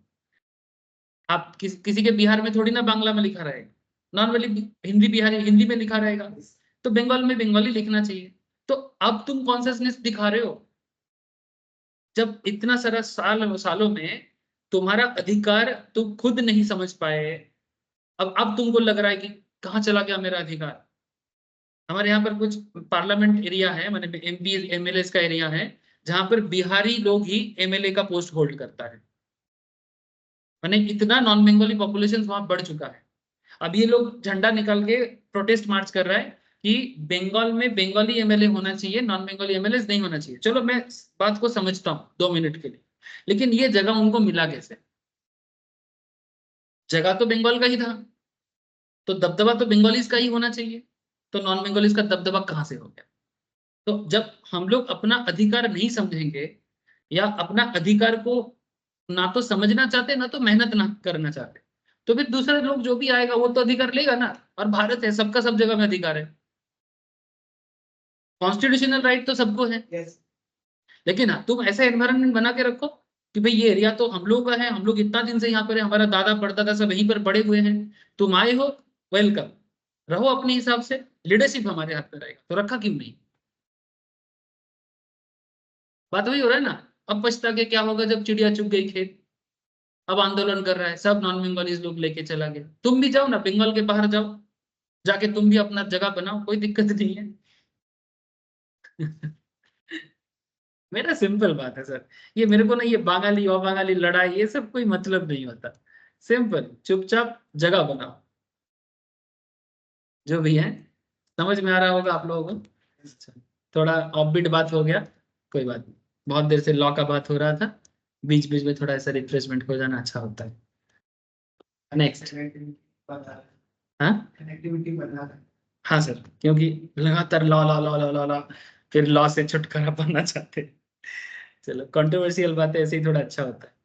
अच्छा देखो और बोला, units of instrument issued by, अब वो तुमने रोड का बात कर लिया था ना, इसलिए खो गए थे। Security receipt defined in clause ZG of section 2 of Securitizations and Reconstruction of Financial Asset and Enforcement of Security Interest Act 2002। ये क्या है सर, सिक्योरिटाइजेशन से रिकॉन्स्ट्रक्शन ऑफ फाइनेंशियल एसेट, मतलब गवर्नमेंट कई बार कुछ फाइनेंशियल एसेट को रिकॉन्स्ट्रक्ट करना चाहता है और उसके लिए भी सिक्योरिटी रिसीप्ट लेते हैं। तो मैंने किसी भी तरह का चीज जो सिक्योरिटीज के अंदर आ सकता है, नॉट जस्ट इक्विटी डिवेंचर और प्रेफरेंस शेयर्स, ठीक है, यूनिट्स और any other such instrument issued in investors under any mutual fund scheme, सब कुछ आ जाएगा सिक्योरिटीज के अंदर।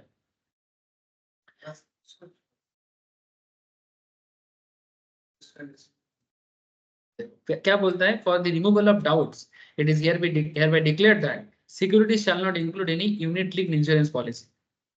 इसको बोलते हैं यूलिप, ये एक फाइनेंशियल प्रोडक्ट है, इसको भी दिखाना चाहिए आप लोगों को, टीवी में ऐड बहुत आता है, पता नहीं आप लोग कभी देखते हो कि नहीं, बट मैं आपको ऐड दिखाता हूँ।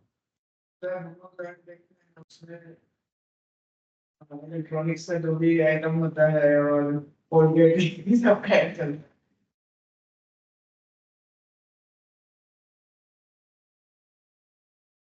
मार्केट में बहुत बिकता है यूलिप, देखो आईसीआईसीआई देखो ऐड चल रहे थे sponsored, ICICI crew signature ULIP plan, calculate ULIP returns online, max life insurance, SBI life insurance ULIP plan, दिख रहा है सर, ठीक है। बोलो कौन सा खोले, टाटा का, चलो टाटा आई है ULIP plan.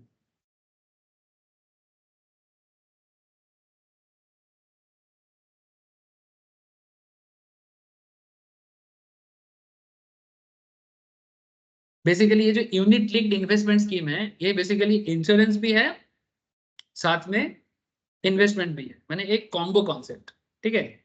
Market driven returns, life cover up to age 100, माने बेसिकली आप इसमें पैसा भरते जाओगे, बदले में आपको एक इन्वेस्टमेंट रिलेटेड, क्यों ये कॉन्सेप्ट क्यों चला, क्योंकि नॉर्मली जो इंश्योरेंस करता है वो इन्वेस्टमेंट नहीं कर पाता, और जो इन्वेस्टमेंट करते हैं वो इंश्योरेंस नहीं कर पाते।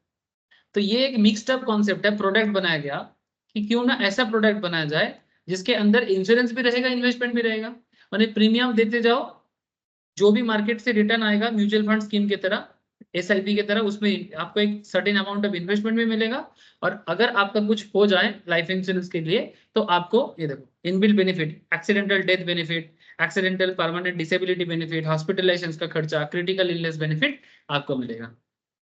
On enrolling into the wellness program, you can get an upfront discount on first year rider premium up to 10% on your rider premium, renewal up to 30% discount second year onward। चलो ये तो scheme है, अब मैं scheme के अंदर नहीं जाना चाहता, और इसमें ना यूनिट लिंक्स में कई बार टैक्स में भी सेविंग्स मिलता है, इनकम टैक्स में भी यूनिट के 80 से 80 में सेविंग्स मिलता है, ठीक है। सो गवर्नमेंट इस प्रोडक्ट को बनाया, इसका मार्केट बहुत हाई चल रहा है आजकल, ठीक है, क्योंकि लोग इंश्योरेंस और इन्वेस्टमेंट एक साथ करना चाहते हैं। सिर्फ इंश्योरेंस में क्या है, जीता रहे, जीते जीते तो कुछ फायदा नहीं है। इंश्योरेंस पॉलिसी और इंश्योरेंस एजेंट वाले क्या करते हैं, सिर्फ मरने का फायदा बताते हैं, जैसे सर ऐसे किसी का डेथ हो गया, उसका इंश्योरेंस तो उसका नॉमिनी को मिलेगा। हाँ ऑब्वियसली, नॉमिनी को मिलेगा। बाद में पता चलता है कि इंसान मरा नहीं, बाई चांस वो बच गया है, तो 2 साल बाद ये पता चला, तब तक क्या करेगा? अब जब इंश्योरेंस कंपनी को मालूम चला कि आदमी मरा तो था लेकिन अब बाई चांस बच गया, जिंदा हो गया है, तो पैसा का क्या करेगा? इंश्योरेंस वापस क्लेम करेगा इसको दिया। तुमने इससे कभी सुना है कहीं से?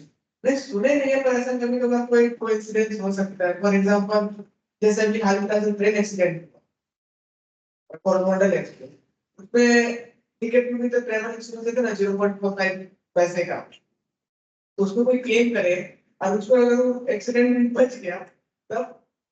तो नॉर्मली इंश्योरेंस जिसका रहेगा ना, जब तक डॉक्टर उस पेशेंट को डेथ सर्टिफिकेट ना दे दे, ठीक है, तब तक वो इंसान डेथ नहीं माना जाए।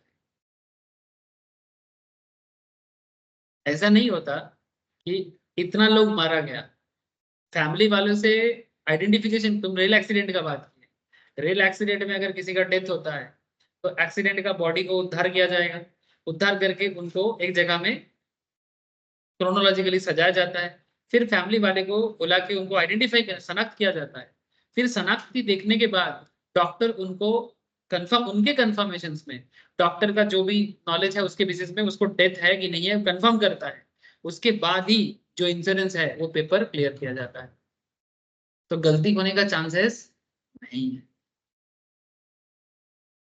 ठीक है। लेकिन मानो कि डॉक्टर का गलती हो गया, जैसे नॉर्मली कहानी में हो सकता है, अगर बाई चांस ऐसा हुआ तो फिर डॉक्टर को वापस उसका सर्टिफिकेट को कैंसिल करना पड़ेगा, और जो इंश्योरेंस का क्लेम उनको मिला था वो क्लेम वापस किया जा सकता है, बट पता नहीं इसके बारे में कुछ रूल है कि नहीं, मेरे को इसका knowledge नहीं। लॉ नहीं पता है। ठीक है, मेरे को इसका पता नहीं है, इसके लिए आप इंश्योरेंस लॉ पढ़ के देखो कहीं पे ये चीज लिखा है कि नहीं है। पर मैं इतना जानता हूं कि जब तक डॉक्टर साइन नहीं कर देता इंश्योरेंस का क्लेम तो नहीं मिलेगा। मैंने डेथ सर्टिफिकेट से ही तुम क्लेम कर सकते हो, यस ठीक है, अदरवाइज। ठीक है, तो ये है यूलिप। ठीक है, तो यहाँ पर यही चीज बोला है कि यूलिप को सिक्योरिटीज नहीं माना जा सकता। तो दिखा दिया आपको, रट्टा लगाने का भी जरूरत नहीं है, आपको मैं डायरेक्टली दिखा दिए कि यूलिप क्या होता है। हम लोगों को लगता है कि 4 लाइन है, अरे भाई लाइन नहीं है, लाइफ है ना। इतना लाइन कैसे याद करें?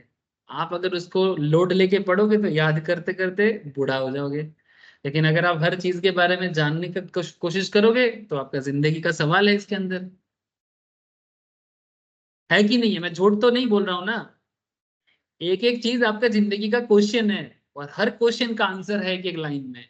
और आप बोलते हो इतना लाइन याद कैसे करें? अरे भाई तुम्हारा सवाल का जवाब है इसके अंदर, तुम रास्ते में ढूंढते हो जवाब, तुम्हारे पास है जवाब, तुम्हारे तुमको दिखता है पर तुम देखना नहीं चाहते, फिर बुढ़ापे में कंसल्टेंट के पास भागोगे।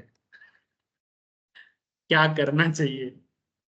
फिर कोई गलत गलत तरीके से कंसल्ट करेगा, फिर गलत जगह में पैसा देगा, फिर लॉस करके घर पे बैठ जाए। अरे भाई जब तुमको पढ़ने का मौका मिल रहा है, जानने का मौका मिल रहा है, जानो, पढ़ो। नहीं, it is hereby declared that securities shall not include any unit linked insurance policy or scripts, मैंने जो मैंने बेसिकली शेयर के साथ ही कनेक्टेड होता है scripts, or any such instruments or unit by whatever name called which provides a combined benefit risk of life of the person and investment by such person and issued by insurer referred to in clause 9 of section 2 of the Insurance Act 1930, इसको securities नहीं माना। तो please याद रखिएगा कि ULIP को इसके अंदर नहीं। Any certificate or instrument by whatever name called issued to an investors by an issuer being a special purpose distinct entity which possesses any debt or receivable including mortgage debt assigned to such entity and acknowledgement beneficial interest of such investor in such debt or receivables including mortgage debt as the case may be, इसे securities माना जा सकता है। माने किसी का कोई mortgage है, उसके नाम पे कोई एसेट मॉर्गेज रखा था, तो उसका कोई रिसीवेबल्स का पेपर उनको दिया जाता है, वो भी सिक्योरिटी है। जैसे हम लोग बैंक में लोन लेते हैं, बैंक वाले हमारे कोई भी कोलैटरल्स लेते हैं, तो भी एक तरह का सिक्योरिटी हो गया। सरकारी गवर्नमेंट सिक्योरिटी में गवर्नमेंट सिक्योरिटीज इशू करता है, बदले में पैसा लेता है, इंटरेस्ट देता है। Such other instrument as may be declared by central government right और इंटरेस्ट इन सिक्योरिटीज, अगर किसी का इंटरेस्ट माने सिक्योरिटीज पे किसी तरह का राइट्स माने अधिकार आ जाता है या किसी भी तरह का इंटरेस्ट है उसमें, ठीक है, वो सभी चीजें सिक्योरिटीज के अंदर काउंट हो सकता है। ठीक है, याद रखिएगा सर। तो ब्रिंग ईज ऑफ, अच्छा अब पॉइंट आता है सर कि सर ये सब हम लोग जो पढ़ रहे हैं सेक्शन 23 के अंदर कि मार्केट से कितना तरह से मार्केट से पैसा रेज किया जा सकता है, उसी के बारे में तो 23 कहता है।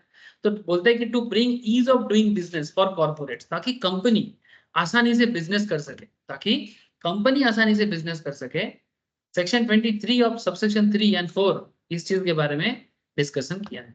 ठीक है, prior to amendment of 2020 Indian companies can access the overseas equity market only through depository receipts। 2020 से पहले अगर इंडियन कंपनीज को ओवरसीज इक्विटी मार्केट के वहां से कुछ भी बेनिफिट लेना होता था, जिसको एडीआर कहते था, अमेरिकन डिपोजिटरी रिसिप्ट्स, या फिर जीडीआर कहते था, ग्लोबल डिपोजिटरी रिसिप्ट्स, और बाय लिस्टिंग देयर डेब्ट securities such as foreign currency convertible bonds और masala bond etcetera on foreign markets, या फिर अपना सिक्योरिटीज को उस मार्केट में जमा करना पड़ता, माने लिस्टेड करना पड़ता। जैसे इन्फोसिस ऑलरेडी स्टॉक माने अमेरिकन मार्केट में इन्फोसिस लिस्टेड है। ठीक है, तो since more and more business are going global and capital raised from across the border is cost effective, section 23 subsection 3 is inserted to open ways of overseas direct listing. Overseas direct listing for notified class of public companies by allowing them to issue notified securities for the purpose of listing on permitted stock exchange in permissible foreign jurisdiction on such other jurisdiction as may be prescribed। माने कहना यह चाहता है कि government of India के through से ही, ministry of corporate affairs के through से ही सेक्शन 23 सबसेक्शन 3 के तहत कोई कंपनी इंडियन मार्केट से अगर फॉरेन मार्केट का पैसा लेना चाहता है, क्योंकि फॉरेन मार्केट में लिस्टेड होना चाहता है, तो 23 सबसेक्शन 3 के तहत ओवरसीज डायरेक्ट लिस्टिंग कर सकता है। मैंने अमेरिका में अब ये देखना पड़ेगा कि कौन से फॉरेन जुरिसडिक्शन के साथ इंडियन गवर्नमेंट टाई अप करके रखा है। तो जो भी कंट्रीज के साथ इंडियन गवर्नमेंट का उस तरह का कनेक्टिविटी रहेगा, वहां पर इंडियन शेयर मार्केट में जा सकता है। इसमें उस कंपनी को क्या फायदा, उसको फॉरेन मार्केट का भी एक्सपोजर मिल जाएगा। फॉरेन मार्केट में अगर किसी को इन्फोसिस के बारे में नॉलेज है तो वो इन्फोसिस में पैसा लगाएगा। सर इसको थोड़ा उल्टा करके सोचो सर, क्योंकि इंडियन मार्केट के बारे में नॉलेज होगा, हम लोगों को विश्वास नहीं होता। लेकिन जैसे हम लोग गूगल के बारे में जानते हैं, जैसे हम लोग माइक्रोसॉफ्ट के बारे में जानते हैं, जैसे हम लोग फेसबुक के मेटा के बारे में जानते हैं, सिमिलरली फॉरेन कंपनीज भी आजकल इंडियन मार्केट के बारे में बहुत जानकारी रखते हैं। ठीक है, जैसे हमें उनके प्रोडक्ट पे भरोसा है, उन्हें हमारे प्रोडक्ट पे भी भरोसा हो रहा है। तो जब इस तरह से एक दूसरे के चीज के प्रति भरोसा होता है, तो वो भी हमारे देश में आ सकता है, हम भी उनके देश में जा सकते हैं।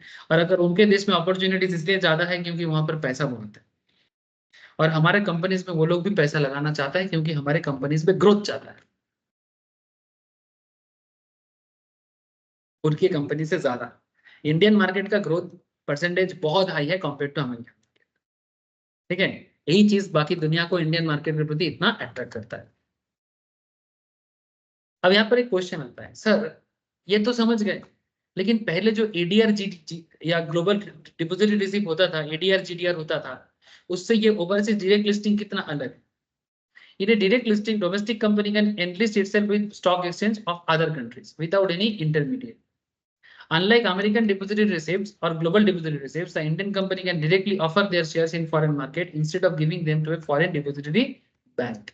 पहले क्या होता था, इसको फॉरेन डिपोजिटरी बैंक के पास पहले इसको अपने आप को लिस्टेड करना पड़ता था, फिर उस बैंक के थ्रू से उनको लिस्टिंग प्रोसेस में जाना पड़ता था। लेकिन अभी ऐसा नहीं है, डायरेक्ट लिस्टिंग में इंटरमीडिएट नहीं, माने कोई बैंक नहीं, और बैंक नहीं है, इंटरमीडिएट नहीं है, तो कमीशन का खर्चा भी नहीं है। ठीक है, तो decrease the overall transaction cost. ठीक है, एंड इंक्रीज द ट्रांसपेरेंसी। याद रखना सर, ये सब न्यू न्यू प्रोडक्ट लॉन्च हो रहा है और लॉ आपको बताते हैं। ठीक है, कि क्या प्रोडक्ट है, सब फाइनेंशियल प्रोडक्ट है। तो फाइनेंशियल प्रोडक्ट का लॉ अगर मजबूत हो तो फाइनेंशियल प्रोडक्ट में कोई दिक्कत नहीं।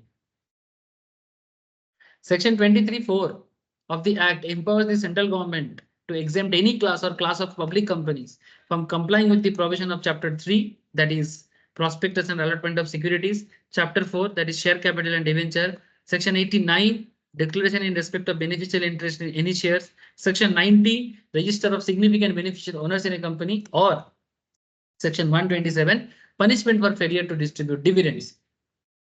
ये 23(4) बोलते हैं कि कुछ क्लासेस ऑफ कंपनीज को एग्जेम्प्ट कर सकता है।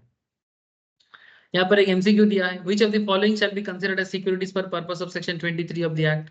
इनमें से कौन सा सेक्शन 23 के तहत सिक्योरिटीज के अंदर आता है? Unit linked insurance policy, actionable claim, regarding mortgage debt, security issued by National Asset Reconstruction Limited.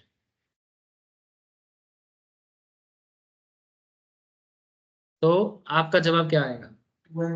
3 only, both 1 and 2 only, 1 and 3 only, both 2 and 3 only, and none of the 1, 2, 3. तो आपका answer क्या है? C, both 2 and 3 only. That is actionable claim regarding mortgage debt as well as security issued by National Asset Reconstruction Limited. ये दोनों आता है. So अगर आप इस तरह से पढ़ते हो तो कोई भी MCQ पूछे फर्क नहीं पड़ता.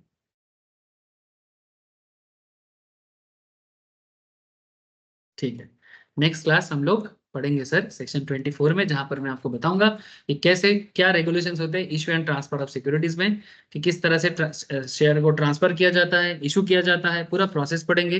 ठीक है, प्रोस्पेक्टस के बारे में भी बताएंगे कितना तरह का प्रोस्पेक्ट होता है. जैसे ऑलरेडी मैं आपको आज प्रोस्पेक्टस दिखाई दिया, red herring prospectus section 32, self prospectus और रेड हेरिंग में क्या डिफरेंस होते हैं. ठीक है, ये भी बताएंगे आपको. सारा डिस्कशन को लेकर नेक्स्ट क्लास में प्रोस्पेक्टस का बाकी चर्चा रहेगा. तब तक घर पे रीडिंग करते रहो, पढ़ते रहो और एग्जाम के लिए तैयारी करते रहो. जिसका एग्जाम नजदीक रहेगा वो मेरे से बैकअप लेके घर पे अपना पढ़ाई जल्दी जल्दी कंप्लीट करें. ठीक है sir, thank you, bye, tata, good night. Bye sir. Bye sir. Bye, sir. Bye, Good night, sir. sir.